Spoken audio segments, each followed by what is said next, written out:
إن الحمد لله نحمده ونستعينه ونستغفره ونعوذ بالله من شرور أنفسنا ومن سيئات أعمالنا من يهد الله فلا مضل له ومن يضلل فلا هادي له ونشهد أن لا إله إلا الله وحده لا شريك له ونشهد أن محمدا عبده ورسوله أرسله بالحق بشيرا ونذيرا وداعيا إلى الله بإذنه وسراجا منيرا أما بعد فقد قال الله سبحانه وتعالى في كلامه المجيد وفرقانه الحميد إن عدة الشهور عند الله 12 شهرا في كتاب الله يوم خلق السماوات والأرض منها 4 حرم ذلك الدين القيم وقال الله تعالى في شان حبيبه آمرا ومخبرا إن الله وملائكته يصلون على النبي يا أيها الذين آمنوا صلوا عليه وسلموا تسليما اللهم صل على سيدنا ونبينا وشفيعنا وحبيبنا ومولانا صلى الله عليه وآله وصحبه وسلم বাংলাদেশ হাফিজুল্লাহ দারুন নাজাত সিদ্দিকিয়া কামিল মাদ্রাসা শাখা কর্তৃক আয়োজিত পবিত্র ইয়াউমে আশুরা উদযাপন উপলক্ষে বিষয়ভিত্তিক আলোচনা সভার আজকের এই সুন্দর অনুষ্ঠানের সম্মানিত সভাপতি আমাদের সকলের শ্রদ্ধেয় করিম জুটমিলের সম্মানিত পেশ ইমাম সাহেব উপস্থিত রয়েছেন আমাদের সকলেরই শ্রদ্ধেয় অত্র মাদ্রাসার আমাদের প্রিন্সিপাল কিবলা বিভিন্ন জায়গা থেকে আগত মেহমানানে আজম মুরব্বিয়ানে কেরাম আমার সহকর্মী আমার শ্রদ্ধেয় এবং আমার প্রাণপ্রিয় ওস্তাদ মণ্ডলী এবং বিশেষ করে উপবিষ্ট আমার সামনে এই অনুষ্ঠানকে বিশেষ করে যাদের জন্য আয়োজন আমার এই মাদ্রাসা আমাদের আমিজ তুলাবা আপনাদের সকলকেই আরো একবার জানাচ্ছি ইসলামী সম্ভাষণ আসসালামু আলাইকুম ওয়া রাহমাতুল্লাহি ওয়া বারাকাতুহু। সম্মানিত সুধী, ইয়াউমে আশুরা বা আশুরার দিন এটি একটি আনন্দ বেদনা সুখ দুঃখ যোগ বিয়োগের মিশ্রণের দিন। পৃথিবীর দর্পণে এর যেমন আলোকোজ্জ্বল আভা রয়েছে ঠিক তেমনি একই সাথে এর রয়েছে বেদনা অশ্রুর মাখক। বিশ্ব জগতের মধ্যে আল্লাহ সুবহানাহু ওয়া তাআলা আসমান জমিন সৃষ্টি করা, এই পৃথিবীর ভূপৃষ্ঠে আল্লাহ সুবহানাহু ওয়া তাআলা আকাশ থেকে বাণী বর্ষণ, নবী আদম আলাইহিস সালাতু ওয়াস সালামকে সৃষ্টি, তাকে এই জমিনে অবতরণ, তার তওবা কবুল করা, নূহ আলাইহিস সালাতু ওয়াস সালাম প্রায় দীর্ঘ 6 মাস থেকে যে তার সেই কিস্তিতে আরোহণ করেছিলেন, সেই কিস্তি থেকে জুদি পাহাড়ে অবতরণ, নবী মূসা আলাইহিস সালাতু ওয়াস সালাম তিনি প্রায় 6 লক্ষ বনী ইসরাইল সহ নীল নদ অতিক্রম, ফেরাউনের নির্যাতন থেকে তার নিষ্কৃতি লাভ, প্রায় 18 বছর পর্যন্ত কঠিন প্ররোগ্য ব্যাধিতে আক্রান্ত নবী আইয়ুব আলাইহিস সালাতু ওয়াস সালামের তার রূপ মুক্তি লাভ, দীর্ঘ 7 বছর 7 মাস 7 দিন 7 ঘন্টা জেলখানায় অবস্থান করার পরে নবী ইউসুফ আলাইহিস সালাতু ওয়াস সালাম জেলখানা থেকে নির্গমন হওয়া, তার নিষ্কৃতি লাভ করা, নবী সুলাইমান আলাইহিস সালাতু ওয়াস সালামের হারানো রাজত্ব ফিরে পাওয়া, ঠিক তেমনি নবী ইব্রাহিম আলাইহিস সালাতু ওয়াস সালাম দীর্ঘ 1 মাস পর্যন্ত নমরুদ কর্তৃক প্রজ্বলিত অগ্নি থেকে নিষ্কৃতি লাভ করা এবং অসংখ্য ঘটনা এই ইয়াউমে আশুরাতে আল্লাহ সুবহানাহু ওয়া তাআলা ঘটিয়েছেন। বলি সুবহানাল্লাহ। অতএব এটি সন্দেহে আমরা বলতেই পারি যে ইয়াউমে আশুরা এটি একটি ঐতিহাসিক দিন, সৃষ্টির সূচনা লগ্ন থেকে। যদিও আমরা অনেকেই ইয়াউমে আশুরাকে আমরা কারবালার যে ট্র্যাজেডি হয়েছিল সেই ট্র্যাজেডির কারণে অনেকেই উদযাপন করি, যদিও কারবালার ইতিহাসকে আমরা অস্বীকার করতে পারবো না। এটি মুসলমানদের হৃদয়ের রক্তক্ষরণের সাথে হৃদয়ের সাথে সম্পৃক্ত। অতএব কারবালার ইতিহাসকে কখনোই তাচ্ছিল্য, এটিকে ভাব প্রতিপন্ন করার কোন সুযোগ নেই। তবে এটিও মনে রাখতে হবে যে ইয়াউমে আশুরা কেবলমাত্র শুধুমাত্র একমাত্র ইয়াউমে আশুরা এটি কেবলমাত্র কারবালা কেন্দ্রিকই নয়, বরং আল্লাহ সুবহানাহু ওয়া তাআলা সৃষ্টির সূচনা থেকে এই ইয়াউমে আশুরাকে যে মর্যাদা দিয়েছেন, যে মর্যাদা আমার রাসূল তার হাদিসে পাকে এই মুহররম মাসকে রাসূল সাল্লাল্লাহু আলাইহি ওয়াসাল্লাম এটিকে শাহরুল্লাহ, আল্লাহর মাস বলে ঘোষণা দিয়েছেন। সুবহানাল্লাহ। যেমন আমার রাসূল বলেছেন আফদালুস সিয়ামি বা'দা শাহরি রমাদান শাওমুল্লাহিল মুহাররম। আমার নবীজি বলেছেন এই জগতের মধ্যে রমাদানুল মুবারকের সবচেয়ে উত্তম রোজা যেটি সেটি হচ্ছে মুহররম মাসে যে রোজা আদায় করা হয়। সুবহানাল্লাহ। অতএব মুহররম মাস ইসলামী ক্যালেন্ডারের প্রথম মাস। ওমর ইবনে খাত্তাব রাদিয়াল্লাহু আনহু যখন তিনি তার চিঠি লেখা শুরু করলেন, বিভিন্ন দেশের বিভিন্ন রাজত্বে তিনি যখন চিঠি প্রেরণ করা শুরু করলেন, আবু মুসা আল আশআরী রাদিয়াল্লাহু আনহু ওমর ইবনে খাত্তাবের কাছে তিনি যখন আবেদন পেশ করলেন যে চাকাপনা যে আপনি যে চিঠি পাঠান সেখানে কোনো দিন তারিখের উল্লেখ নাই, যেটি আমাদের জন্য দেশে একটি দুষ্কর একটি দুর্ভোগ অবস্থান তৈরি হয়ে যায়। কখন আপনি চিঠিটি পাঠালেন, কোন সময় থেকে আমরা এই কার্যক্রম শুরু করব, এটি আমাদের বুঝতে অসুবিধা হয়। আল কামিল লিত তারিখের মধ্যে আল্লামা ইবনুল আসির আশ-শাইবানি রাহমাতুল্লাহি আলাইহি বলছেন ওমর ইবনে খাত্তাব রাদিয়াল্লাহু আনহু সেই সময় একটি বৈঠক থেকে তিনি ইসলামী তারিখের সূচনা করলেন। দীর্ঘ ইতিহাস, তার মধ্যে কোন সময় থেকে এটি শুরু হবে বিভিন্ন ইখতিলাফ হলো। আলী রাদিয়াল্লাহু আনহু পরামর্শ রাদিয়াল্লাহু আনহু এই হিজরতের পর থেকে আল্লাহর রাসূলের হিজরত থেকে দিন বা তারিখ বা ক্যালেন্ডার পড়া শুরু করলেন। এবং অনেকে বলেছিলেন রমাদান মাস থেকে আমরা প্রথম মাস শুরু করি, কেউ বলেছিলেন জিলহজ মাসে একটি বড় অনুষ্ঠান আমরা উদযাপন করি, এই জিলহজ মাস থেকে শুরু করি। ওমর ইবনে খাত্তাব বললেন যে না, যেহেতু মুহররম মাস এটিও হারাম মাস এবং জিলহজ মাসের পরে মুসলমানরা নিষ্কলুষ হয়ে যায়, হজ জিয়ারত করে তার নতুন একটি নবজীবন সে লাভ করে। তাই ইয়াউমিন ওয়ালাদাতহু উম্মুহু, হজ যে ব্যক্তি মাবরুর হজ করে সে এমন মাসুম হয়ে যায় কেবল যে তার মা তাকে জন্ম প্রদান করেছেন এই মাত্র। সুবহানাল্লাহ। জীবন তার সূচনা হয় আর মুহররম মাস এটিও সম্মানের মাস, আল্লাহ রাসূলের সম্মান দেখিয়েছেন। অতএব মুহররম মাস থেকে আমরা নতুন মাস, নতুন বছর শুরু করব। সে থেকে ইসলামী তারিখ, ইসলামী ক্যালেন্ডার আসলো, আমরা সেই তারিখে উদযাপন করি। বিভিন্ন বছর সারা বিশ্বের ইতিহাসে মুহররম মাস এমন একটি মাস, ইয়াউমে আশুরা এমন একটি দিন, যদি আপনি মেজর রিলিজিয়ন বা প্রধানতম ধর্মগুলোকে আপনি একটু চোখ করে রাখতে দেখবেন, এই জগতের মধ্যে খ্রিস্ট সমাজ বলেন, ইহুদি সমাজ বলেন, ঠিক একই সাথে আমরা মুসলিম সমাজ যারা আছি, পৃথিবীতে এমন কোনো দিন নাই যে একটি দিনকে তিনটি ধর্মের মানুষ, যাকে মেজর রিলিজিয়ন আমরা বলি বা প্রধানতম ধর্মের মানুষ, একই সাথে একটি দিনকে সমান মর্যাদা দিয়ে উদযাপন করে এমন একটি দিন নাই। ব্যতিক্রম কেবল ইয়াউমে আশুরা। এটি এমন একটি দিন গোটা পৃথিবীর ইহুদি জাতি, খ্রিস্টান জাতি যারা নবী ঈসা আলাইহিস সালাতু ওয়াস সালামের অনুসারী, আর ইহুদি জাতি যারা দাবি করে তারা মুসা আলাইহিস সালাতু ওয়াস সালামের অনুসারী, তারাও কিন্তু মুসলমানদের সাথে সুর মিলিয়ে, এমনকি মুসলমানদের যে অনেক বেশি আমরা দেখি যে তারাও কিন্তু এটিকে সম্মান প্রদর্শন করে, এমনকি সেই সম্মান প্রদর্শন করতে যে যদিও তারা বিভিন্ন অধার্মিক বিভিন্ন অবৈধ কাজ করে, কিন্তু তারাও কিন্তু এই দিনটিকে সম্মান প্রদর্শন করে। নবী করিম সাল্লাল্লাহু আলাইহি ওয়াসাল্লাম ইয়াউমে আশুরার বিষয়ে সহিহ মুসলিমের মধ্যে হাদিসের চাপা রাসূল যখন তিনি মদিনা মুনাওয়ারা গেলেন, তিনি ফাওয়াজাদা আল ইয়াহুদ ইয়াসুমুনা ইয়াউমে আশুরা, আমার রাসূল তখন ইহুদিদেরকে পেলেন তারা রোজা রাখছে ইয়াউমে আশুরায়। নবীজি জিজ্ঞাসা করলেন, লিমাযা তাসুমুন, তোমরা কেন এই দিন রোজা রাখছো? তখন তারা জবাব দিল, এটা হচ্ছে ইয়াউমুন আযীম আনজাল্লাহু মূসা ওয়া আতরাকা ফিরআউন। এটা হচ্ছে এমন একটি দিন যে দিনে আমাদের নবী মূসাকে আল্লাহ সুবহানাহু ওয়া তাআলা রক্ষা করেছেন, তাকে ওই শরীর সমাধি হতে দেন নাই এবং ফিরআউনকে ডুবিয়ে দিয়েছেন। সেজন্য আমরা খুশি উদযাপন করি, আমরা শুকরিয়া দান এই দিন রোজা রাখি।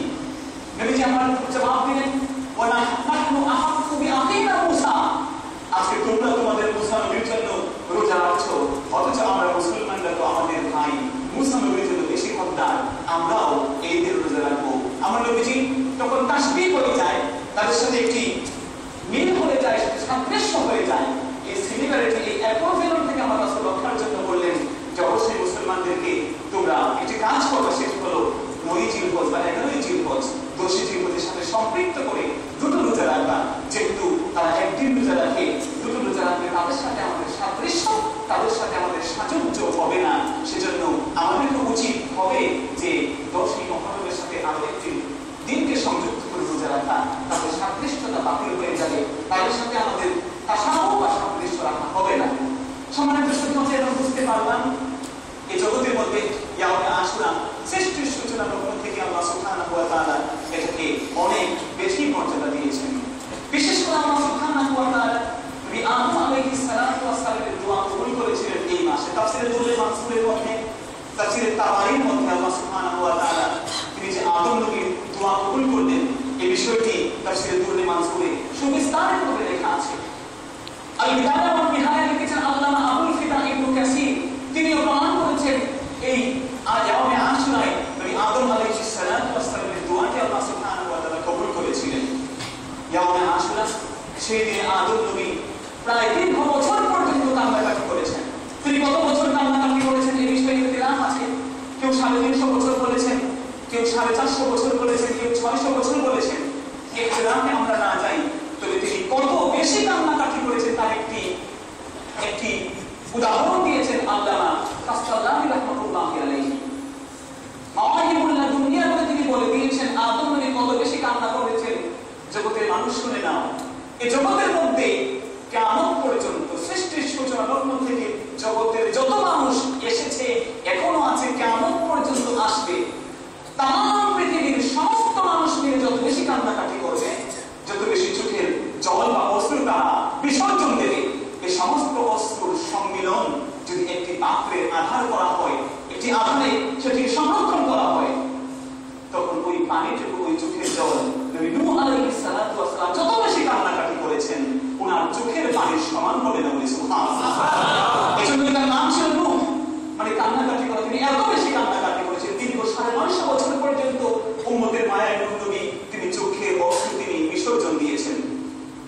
আল্লাহ তাআলা শুধু এখানে শেষ করেননি, তিনি আদম নবীর উদাহরণ দিতে যেয়ে বলছেন আমাদের মনে রাখতে হবে আদম নবী কত বেশি কান্নাকাটি করেছেন। বছরের হিসাব আমরা ইখতিলাফে না যাই, আদম নবী আল্লাহর হয়ে এত বেশি কেঁদেছেন, তাম পৃথিবীর মানুষ এবং নূহ নবী যত বেশি কান্নাকাটি করেছেন, এই তো উভয়ের সমন্বয় যদি একটি আধারে দেওয়া হয়, এদের উভয়ের সমন্বয় পৃথিবীর সমস্ত মানুষ আর নূহ নবীর কান্নার জল, পানি, অশ্রু যদি এক জায়গায় নেওয়া হয়, নবী আদম নবীর চোখের পানির সমান হবে না। সুবহানাল্লাহ। এজন্য রাসূল বলেছেন কোন মানুষ যদি তার চোখের অশ্রুটি একটু, সে তার চোখের ফোঁটা, এই চোখের ফোঁটা যদি আল্লাহর ভয়ে বের করে দেয়, আল্লাহর জাহান্নামের ফেরেশতার জন্য ওই মানুষটিকে জাহান্নামে নিয়ে যাওয়া অসম্ভব হয়ে যায়। সুবহানাল্লাহ। কেমন অসম্ভব? রাসূল বলছেন একটি দুহিত দুগ্ধ যেমন গাভীর স্তন থেকে বের করা পরে সেটি আর পুনরায় সেখানে রিটার্ন করা যায় না, আবার সেটাকে সে জায়গায় আপনি ফেরত দিতে পারবেন না। একজন ব্যক্তি আল্লাহর ভয়ে যদি কান্নাকাটি করে তার অশ্রু বিসর্জন দেয়, ফেরেশতাদের জন্য ওই ব্যক্তিকে জাহান্নামে নিয়ে যাওয়া তেমন কঠিন হয়ে যায়। সম্মানিত সুধী, আদম নবী অনেকদিন কান্নাকাটি করেছেন, অতএব তার কান্নার পরিমাণ আমরা এই ঘটনা থেকে, এই উদাহরণ থেকে বুঝতে পারি। নবী আদম আলাইহিস সালাতু ওয়াস সালাম তিনি যখন দীর্ঘ সময় পর্যন্ত কান্নাকাটি করলেন, তিনি দোয়া করলেন রব্বানা যালামনা আনফুসানা ওয়া ইন লাম তাগফির লানা ওয়া তারহামনা লানাকুনান্না মিনাল খাসিরিন। এই দোয়া করলেন, আল্লাহ সুবহানাহু ওয়া তাআলা তাকে দোয়া শিক্ষা দিলেন।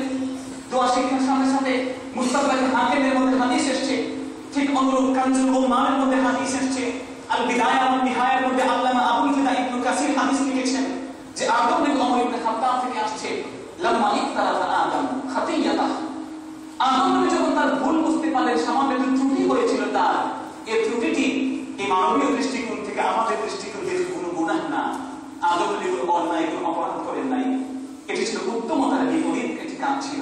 হাসানাতুল আবরার সাইয়্যাতুল লিল মুকাদ্দিমিন। এই জগতের মধ্যে যে মানুষটি আপনার প্রিয় মানুষ, সে প্রিয় মানুষের সামান্য একটু চোখের ইশারা যদি ওলটপালট হয়ে যায়, প্রিয় মানুষের কাছে তার খুব একটি ব্যথার কারণ হয়ে দাঁড়ায়।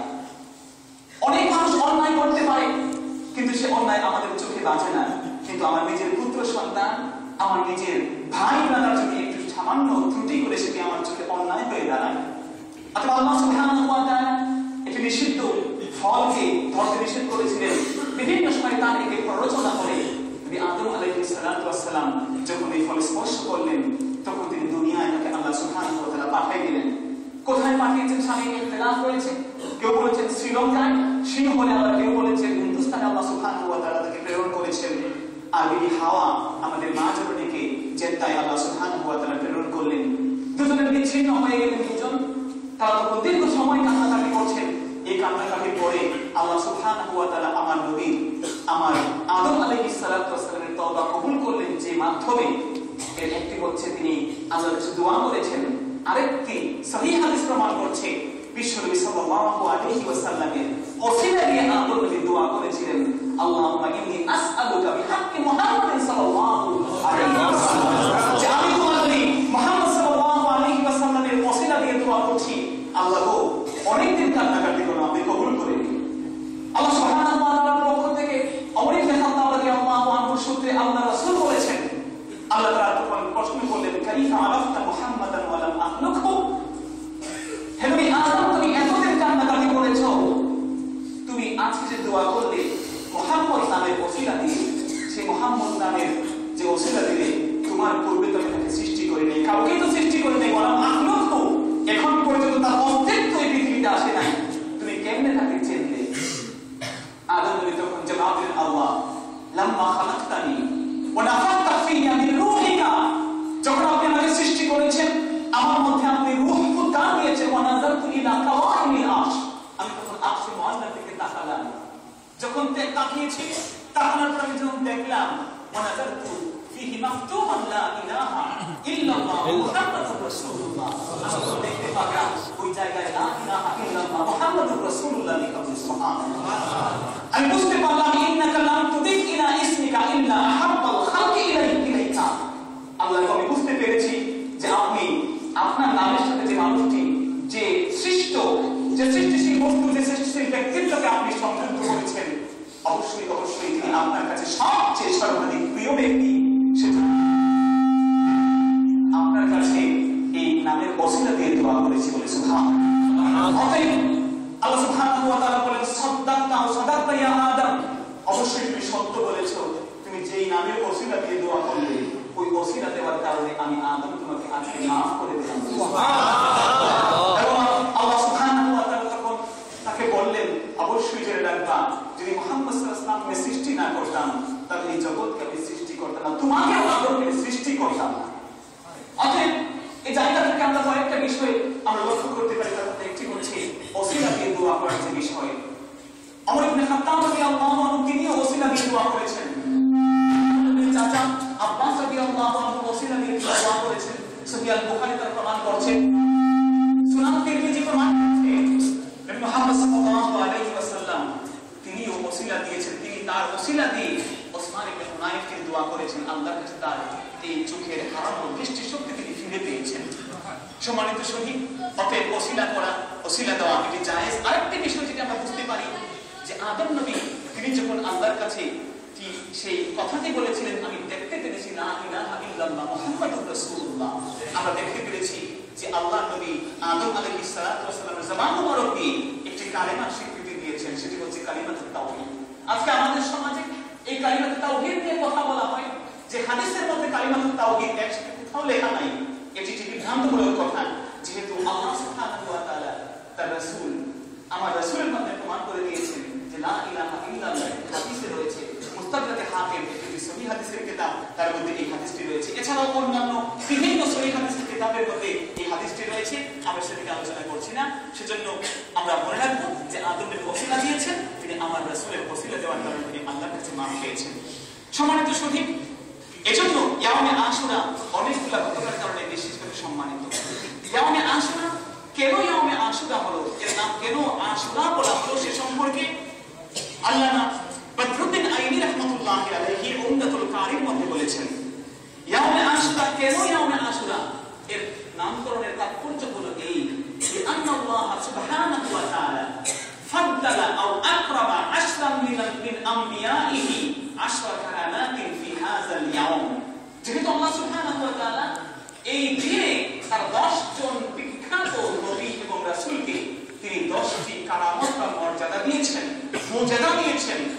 আশ্চর্য ঘটনা তাদের মাধ্যমে ঘটিয়েছেন। 10 জন নবীকে 10টা বড় বড় ঘটনা দান করেছেন। সেজন্য এই দিনটিকে ইয়াউমে আশুরা বলা হয়। সুবহানাল্লাহ। অথবা কেউ বলেছেন লিআন্নাহা আশিরাতু মুহররম, যেহেতু এই দিনটি হচ্ছে মুহররম মাসের 10 তারিখ, সেজন্য ইয়াউমে আশুরা বলা হয়। তবে আল্লামা বদরুদ্দীন আইয়ুবী রাহমাতুল্লাহি আলাইহি তিনি প্রমাণ করেছেন এবং 10 জন নবীর সিরিয়াল তিনি বলে দিয়েছেন। এই 10 জন নবীর বিশেষ বিশেষ ঘটনা হচ্ছে এই দিনে সংঘটিত হয়েছিল। সম্মানিত সুধী, আদম নবী মাফ পেলেন এই দিনে। তিনি মাফ পাওয়ার পরে সেই আরাফার ময়দানে যে বিবি হাওয়ার সাথে তার দেখা হলো, সেজন্য আরাফার ময়দানকে আরাফা বলা হয়, কিন্তু আরাফা মানে চীনা। মুজদালিফার ময়দানে তারা সেখানে সম্মেলন হলেন, একত্রিত হলেন। মুজদালিফা সেই ময়দানে যেহেতু একত্রিত হওয়া তাকে বলে, সেজন্য সেই জায়গাকে বলা হয় মুজদালিফা, যেহেতু তারা সেখানে একত্রিত হয়েছিলেন। আদম নবী মাফ পেলেন যেই দিনে, সেটি হচ্ছে আজকের আমরা দুদিন একদিন পরে যে উদযাপন করতে যাচ্ছি, সেটি হচ্ছে ইয়াউমে আশুরা। ঠিক অনুরূপ আল্লাহ সুবহানাহু ওয়া তাআলা নবী নূহ আলাইহিস সালাতু ওয়াস সালাম প্রায় 950 বছর পর্যন্ত কান্নাকাটি করে যে নবী তার উম্মতের সংখ্যা মাত্র 80 জন তিনি তৈরি করেছিলেন। মাত্র 40 জন নারী আর পুরুষ তারা এই ইয়াউমে আশুরায় তারা তখন আল্লাহ সুবহানাহু ওয়া তাআলা দীর্ঘ 180 দিন বা 6 মাস পর্যন্ত নবী নূহ আলাইহিস সালাতু ওয়াস সালাম তার 300 গজ দীর্ঘ, 300 গজ প্রস্থ, 30 গজ প্রস্থ এবং 30 গজ উঁচু যে বিশাল একটি কিস্তি তৈরি করেছিলেন। এটি তৈরি করতে যখন তিনি শুরু করলেন, আল্লাহ রাব্বুল আলামিন যখন বললেন যে নবী নূহ, তুমি আমার নজরদারিতে, আমার তত্ত্বাবধানে, আমার ওহীর মাধ্যমে তুমি এই নৌকাটি তৈরি করেছো। সুবহানাল্লাহ। অতএব নূহ নবীকে আল্লাহ সুবহানাহু ওয়া তাআলা এই কাঠ মিস্ত্রির বিষয়টি, তার এই কাজের বিষয়টি নিজের কায়িক পরিশ্রম আল্লাহ শিক্ষা দিয়েছেন। শুধুমাত্র নূহ নবী নয়, জগতের ইতিহাসে যত প্রকার নবী আর রাসূল এসেছেন তারা সকলেই নিজে পরিশ্রম করে তারা ইনকাম করে খেতেন। এমনকি দাউদ নবী তিনি রাষ্ট্রীয় কোষাগার থেকে সম্পদ গ্রহণ করে খেতেন। তিনিও রামলীলা ছদ্মবেশ ডিসগাইজ করে তিনি বের হয়ে যেতেন ছদ্মবেশ নিয়ে। আমি কেমন মানুষ, মানুষের কাছে জানতে চাই, মানুষের কেমন ভালো বলতে, আপনি খুব ভালো শাসক, দাউদ নবীর কথা জিজ্ঞেস করছেন, কিন্তু খুব ভালো মানুষ। আল্লাহ সুবহানাহু ওয়া তাআলা একবার একজন ফেরেশতা পাঠালেন, তুমি দাউদকে সংশোধন করে দাও। ওই ফেরেশতা যখন মানুষের ছদ্মবেশে, নবী দাউদও অন্য ছদ্মবেশে, দুজন ছদ্মবেশী মানুষ, একজন ফেরেশতা একজন মানুষ। যখন দেখা হলো, দাউদকে জিজ্ঞেস করলেন, ভাই এই এলাকার শাসক যে দাউদ নবী, উনি কেমন শাসক? ফেরেশতা তখন মানুষের ছদ্মবেশে জবাব দিয়ে বললেন, তিনি খুব ভালো মানুষ, কিন্তু নিজের ইনকাম যদি নিজে করে খেত তাহলে খুব তার কামানি আর চলে আসতো। দাউদ নবী তখন আল্লাহর কাছে মুনাজাত করলেন, আপনি একটি শিক্ষা দিন যে কাজ করে আমি খাবো। আল্লাহ সুবহানাহু ওয়া তাআলা দাউদ নবীকে লোহাকে তিনি নরম করে দিলেন।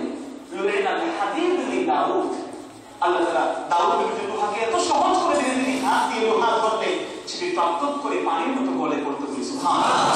তিনি নিজে পর্বত তৈরি করতেন, সেটি বিক্রি করতেন, নিজের ইনকাম করে খেতেন। আল্লাহ সুবহানাহু ওয়া তাআলা নবী নূহ আলাইহিস সালাতু ওয়াস সালামকে কাঠের মিস্ত্রির কাজ শিখিয়ে দিলেন। অতএব জগতের নামে যদি কোনো কাঠ মিস্ত্রি হয়, তার পেশা নিয়ে তার হাহাকার করার প্রয়োজন নেই। বরং নবী দাউদ, নবী নূহ আলাইহিস সালাতু ওয়াস সালাম তার জন্য একজন অনুসরণীয় নবী, যিনি এই কাজটি করে গেছেন। অতএব এই কায়িক পরিশ্রম, নিজের ইনকাম নিজে করে খাওয়া, এটি একটি বড় সুন্দর পেশা। যিনি কামান, যে মানুষটি কুমারের কাজ করে, লোহার কাজ করে, সেও যদি চিন্তা করে আমার কোনো উদাহরণ আছে কিনা, সে কিন্তু নবী দাউদকে সে খুঁজে পাবে, যিনি নিজের কাজ এই লোহা দিয়ে তিনি তার বস্ত্র তৈরি করতেন, বর্ণ তৈরি করতেন।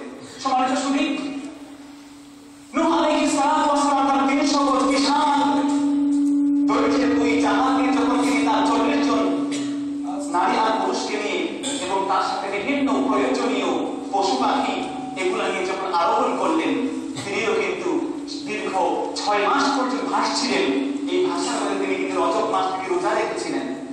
রোজা রাখতে নবী নূহ আলাইহিস সালাতু ওয়াস সালাম এই ইয়াউমে আশুরা পর্যন্ত রোজা রাখলেন। এই রোজা রাখার কারণে আল্লাহ সুবহানাহু ওয়া তাআলা এই রোজা রাখার মধ্যেই আল্লাহ সুবহানাহু ওয়া তাআলা যেই দিন জুদি পাহাড়ে তার ওই কিস্তিতে আরোহণ করেছিল, স্থিতি নাম করেছিল, সেই স্থিতি নামের দিনটি ছিল এই আশুরা। সুবহানাল্লাহ। নূহ নবী তিনি কেবলমাত্র নিজেই রোজা রাখলেন নাই,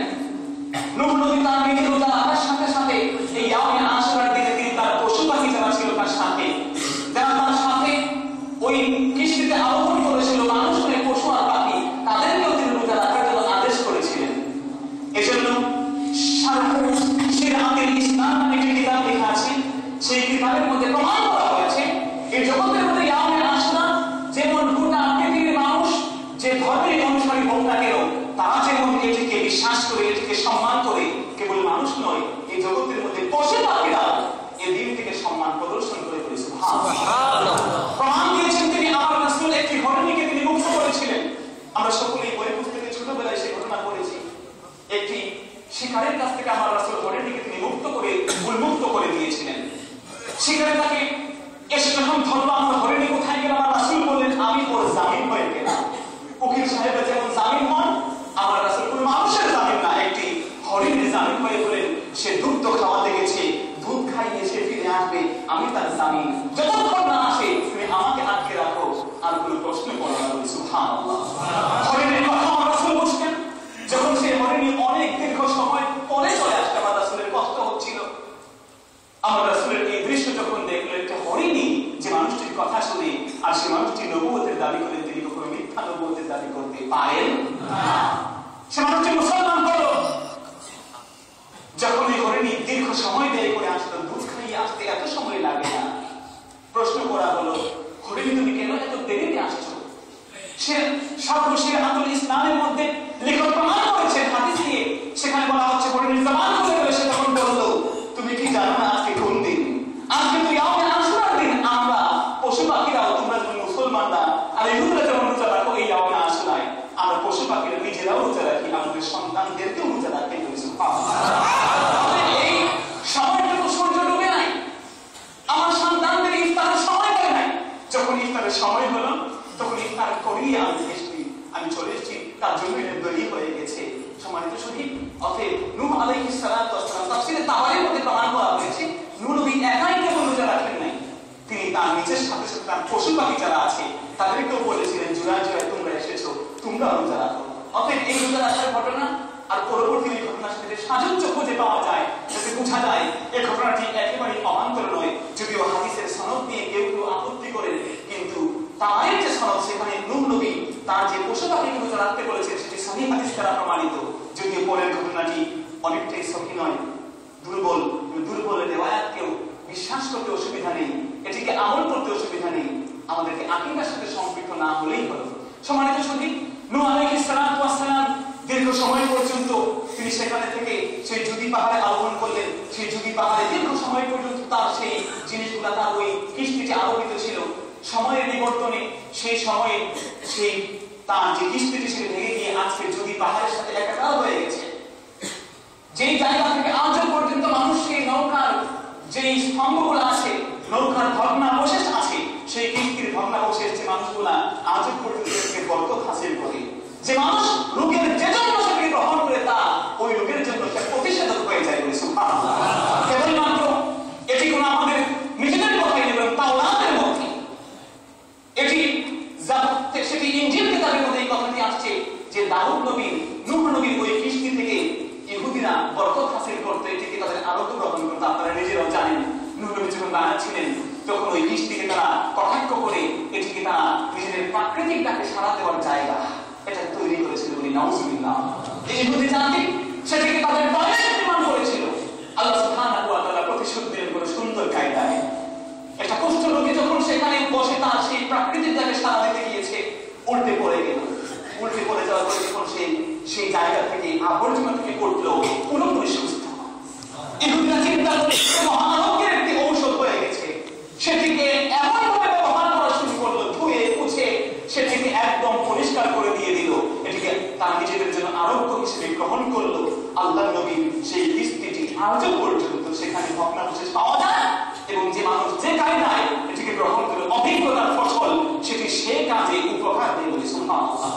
তাদের সময়ের বরকত, বস্তুর বরকত, জায়গার বরকত বিভিন্ন বিষয়। জগতের মধ্যে প্রতিটা দিন এক নয়। ইয়াউমে আশুরা যেমন অন্যান্য দিনের চেয়ে তার অনন্য মর্যাদা, অত্যঞ্চল মহিমা নিয়ে সে বছর, ঠিক তেমনি আল্লাহ সুবহানাহু ওয়া তাআলা এক একটি দিনের উপরে অপর একটি দিনকে তিনি সম্মান প্রদর্শন করেছেন। মানুষকে আল্লাহ সুবহানাহু ওয়া তাআলা ইবাদতের জন্য, তাকে কবুল করে নেওয়ার জন্য, তার দোয়া কবুলের জন্য বিভিন্ন সময়কাল নির্ধারণ করেছেন। আমার রাসূলকে প্রশ্ন করা হয়েছে, আইয়ু দুআই আসমা, কোন দোয়া বেশি কবুল হয়, বেশি আল্লাহ শুনেন? আমার রাসূল তখন কিন্তু ওই প্রশ্নের জবাবে তিনি বলেন নাই সময়ের কোনো বরকত নাই। আমার রাসূল বলেছেন জাওফুল লাইলিল আখার, মধ্যরাতে মানুষ যখন ঘুমাই যায়, মানুষ যখন তার বিছানায় আশ্রয় গ্রহণ করে সে রাতে উঠে তুমি আল্লাহর কাছে দোয়া করো, আল্লাহ সুবহানাহু ওয়া তাআলা সাথে সাথে তোমার দোয়া কবুল করবেন। সুবহানাল্লাহ। ঠিক অমনি ওয়াদুবুরা কুল্লি সালাওয়াতিল মাকতুবাত, আমার রাসূল বললেন, আর ওয়াদুবুরা কুল্লি সালাতিল মাকতুবাত, প্রত্যেক ফরজ নামাজের পরে তুমি হাত উঠিয়ে দোয়া করো, সেটিও আশা করা যায়। আমার রাসূল বলেছেন ওই সময়টিতে দোয়া করলে তাড়াতাড়ি কবুল হয়ে বলে সুবহানাল্লাহ। অতএব আমরা ফরজ নামাজের পরে দোয়া কবুলের মুহূর্তে দোয়া করি। সেজন্য ভাইরা আমার, জায়গার বরকত, সময়ের বরকত, জিনিসের বরকত আল্লাহ সুবহানাহু ওয়া তাআলা রেখে দিয়েছেন। আমার নবীর একটি চুল মুবারক ছিল সাদ বিন আবি ওয়াক্কাসের কাছে।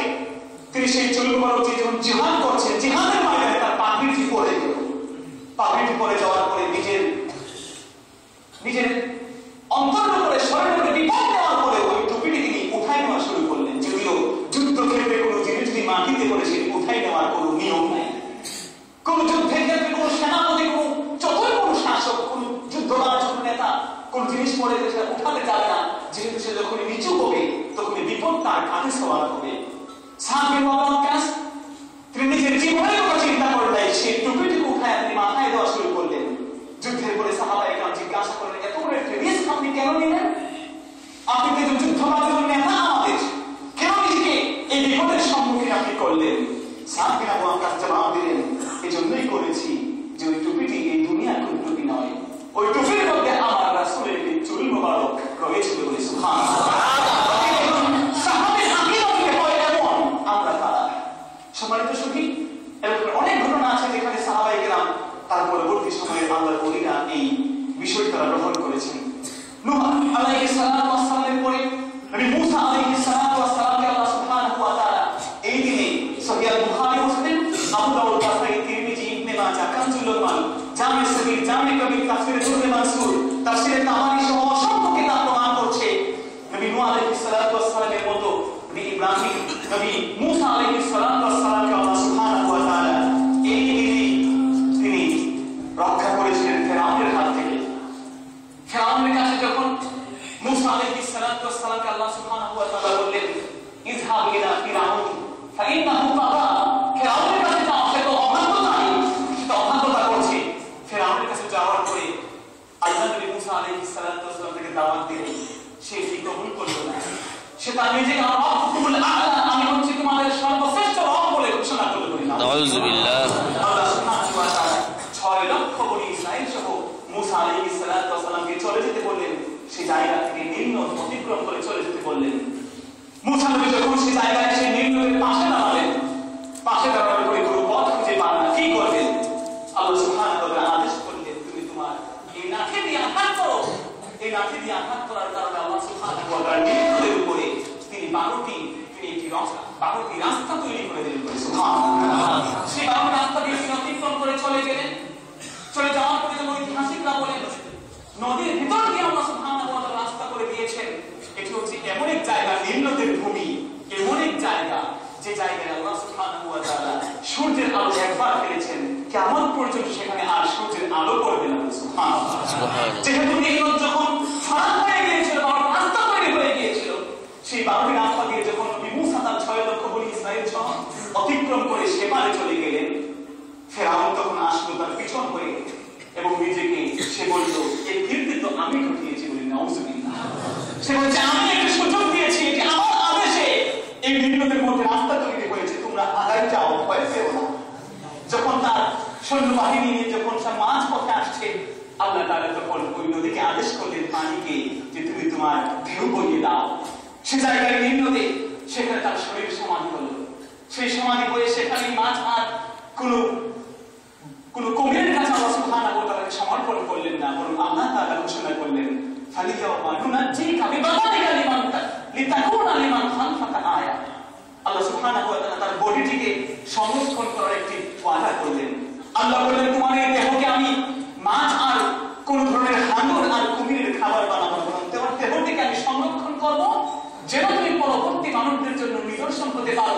তোমাকে দেখে যেন মানুষ বুঝতে পারে এই দুনিয়ার মধ্যে যে মানুষটি জুলুম অত্যাচারের ত্রাস কায়েম করে নিজেকে যখন শাসন ক্ষমতায় অধিষ্ঠিত হয়, শাসন ক্ষমতায় অধিষ্ঠিত হয়ে জনগণের উপরে জুলুম করে আল্লাহর বিধানের অপর উল্টা বিধান চালু করে আল্লাহর উপরে অবশ্যই আস্থা বিশ্বাসকে, আল্লাহর উপরে নির্ভরশীলতাকে কমায় দিয়ে অবশ্যই যখন নিজের ত্রাস কায়েম করে জুলুম করে, তখন তার নিদর্শন তাকে এই জায়গা থেকে শিক্ষা গ্রহণ করতে হবে যে আমাদের বড় বড় শাসকরা কিন্তু এরকম শরীর সমাধি তাদের হয়েছে, মুহূর্তে তাদের সিংহাসন, তাদের দম্ভ অহংকারকে আল্লাহ চূর্ণ বিচূর্ণ করে দিয়েছেন। এমন নিদর্শন তৈরি করবো।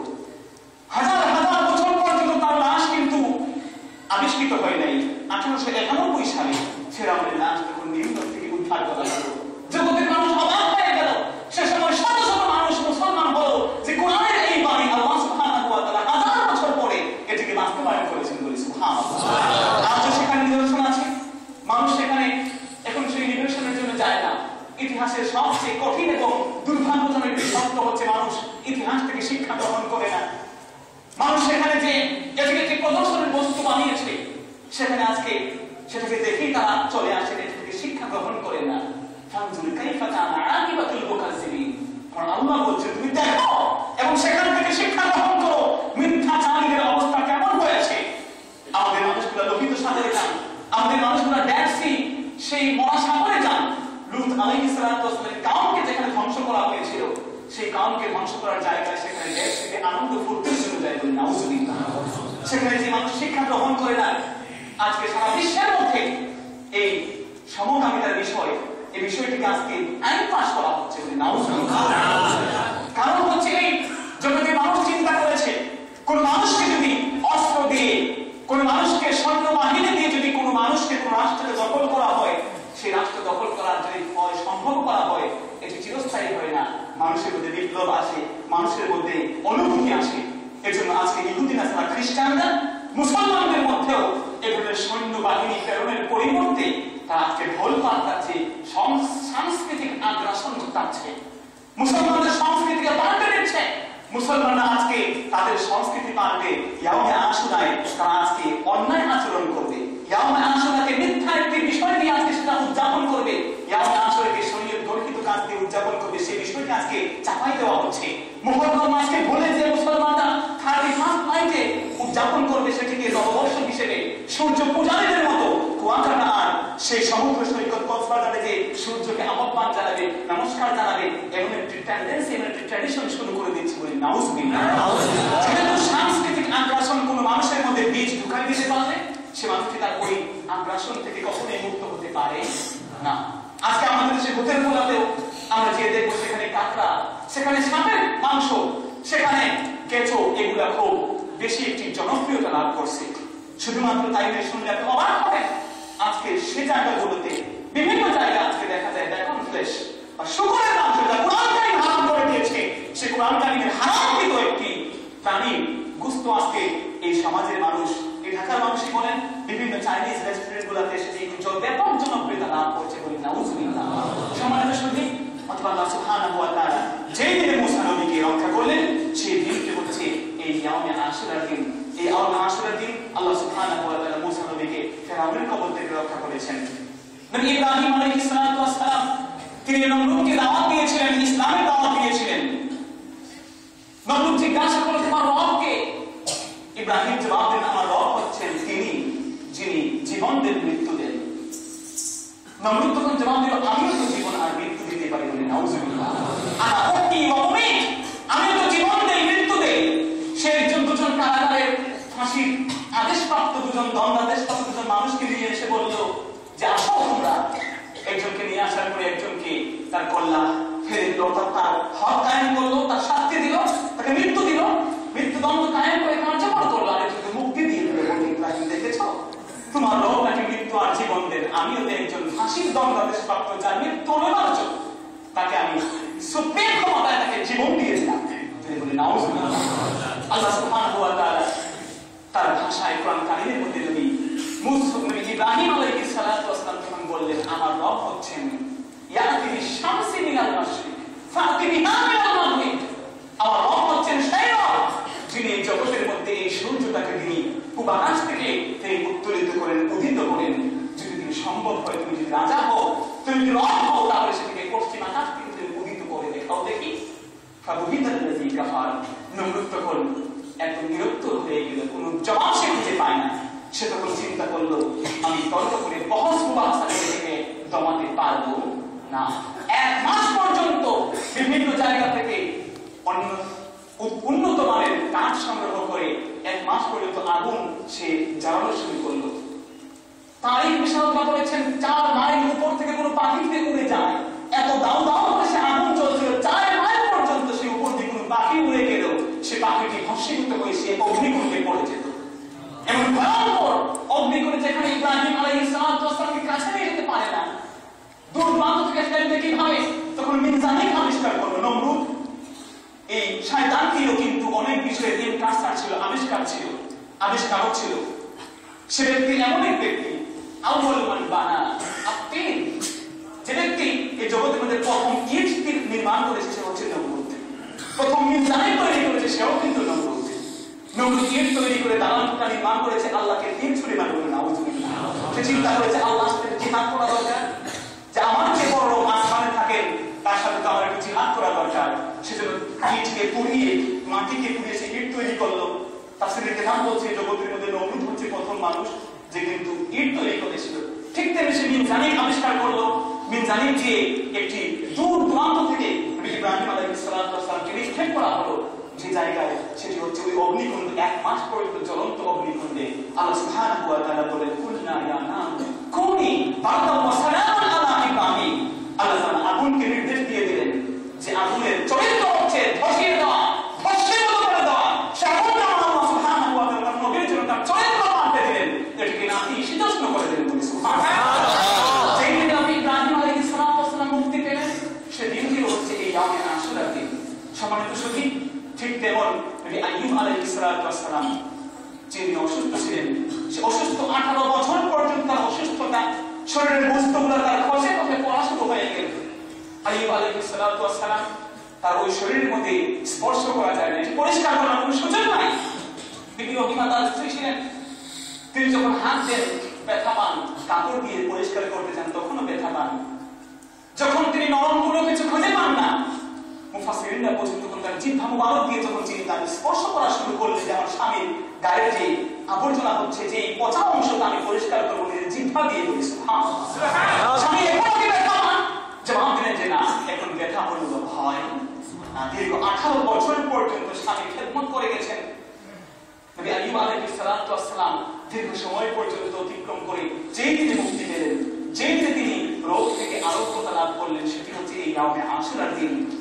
যখন তাকে প্রশ্ন করা হলো কেমন লাগছে আপনার, নবী আইয়ুব আলাইহিস সালাম বলেন বড়ই ভালো লাগছে। তবে খোদার কসম করে বলছি, অসুস্থ থাকা অবস্থায় যখন সারা দিন অসুস্থ থাকতাম, একটা সময় আমাকে জিজ্ঞাসা করা হতো আমার আল্লাহ সুবহানাহু ওয়া তাআলার পক্ষ থেকে, আইয়ুব তুমি কেমন আছো? খোদার কসম করে বলছি, কলবের মধ্যে তখন যে শান্তি পেতাম, সুস্থ হওয়ার পরে এই শান্তি এখনো পাই না। এই জন্য সম্মানিত সাথে কলবের মূল্য অনেক বেশি। আমরা অনেকবার বলেছি জগতের মধ্যে আল্লাহ তাআলা এই কলবকে যে আপনাকে বানিয়েছেন, এই কলবের মূল্য আপনার দেহের চেয়েও বেশি। এই জগতে আপনার ভাই আছে, আপনার মা আছে, বাবা আছে। যে মা আর বাবা যার দেহটি অস্থিসার শূন্য হয়ে গেছে, শুধু হাড্ডিসার হয়ে গেছে, ওই বাবা আর মা এখনো তার নিঃশ্বাস ত্যাগ করেন নাই। কলবের মূল্য কেন বেশি? দেহের সৌন্দর্যের চেয়ে কলবের মূল্য বেশি। সেই মা বাবা তাকে তার প্রাকৃতিক কাজের সাড়া দেওয়াতে বলে তার ওই আবর্জনা নিজে পরিষ্কার করতে হয়, নিজে টয়লেটে হেঁটে যেতে পারেন না। সেই বাবা আর মাকে কিন্তু আমরা কখনো কবরে নিয়ে যাই যতক্ষণ তার শ্বাস প্রশ্বাস আছে। কিন্তু আমার ভাই, আমার দুস্থ বুজুর্গ যে মানুষটি খুব সুঠাম দেহের কোনো অ্যাক্সিডেন্টে পড়ে হার্ট অ্যাটাক করে মারা গেল, সে মানুষটার ভিতরে রূপ নাই, কলব নাই, কলবটা মরে গেছে, তার রূপটা চলে গেছে আল্লাহর কাছে। তার দেহটা বড় সুন্দর দেহ, কিন্তু ওই দেহের মধ্যে রূপ নাই। ওই মানুষটা কিন্তু একদিনের বেশি আমরা রাখতে চাই। অতএব কলবের মূল্য অনেক বেশি।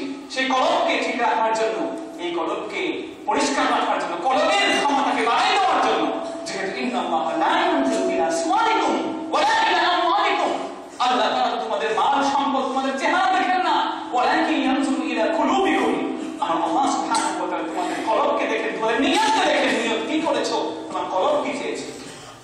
আইয়ুব আলাইহিস সালাম ওই কলবের প্রশান্তি ছিল 18 বছর পর্যন্ত, কখনোই আল্লাহর কাছে কোনো অভিযোগ করেন নাই। সম্মানিত সুধী, আইয়ুব আলাইহিস সালাম তিনি মুক্তি পেলেন যে দিন, সেটি হচ্ছে এই ইয়াউমে আশুরার দিন। আইয়ুব আলাইহিস সালাম তিনি মুক্তি লাভের পরে নবী ইউসুফ আলাইহিস সালাম তিনিও কিন্তু যেই দিনে 7 মাস 7 বছর 7 মাস 7 দিন 7 ঘন্টা পর্যন্ত যে বিশাল একটি সময় তিনি যখন অবস্থান করলেন, বুখারী শরীফের ব্যাখ্যার মধ্যে এই কথাটা লেখা আছে। সেই ব্যাখ্যার মধ্যে আল্লামা কাসতাল্লানী রাহমাতুল্লাহি আলাইহি বলছেন, এই কাসতাল্লানী কিতাবের মধ্যে লেখা আছে, সেখানে বলা আছে নবী ইউসুফ আলাইহিস সালাম দীর্ঘ সময় পর্যন্ত এই 7 বছর 7 মাস 7 দিন 7 ঘন্টা পর্যন্ত জেলখানায় বন্দী ছিলেন ওই আজিজে মিসরের স্ত্রীর ষড়যন্ত্রে পড়ে।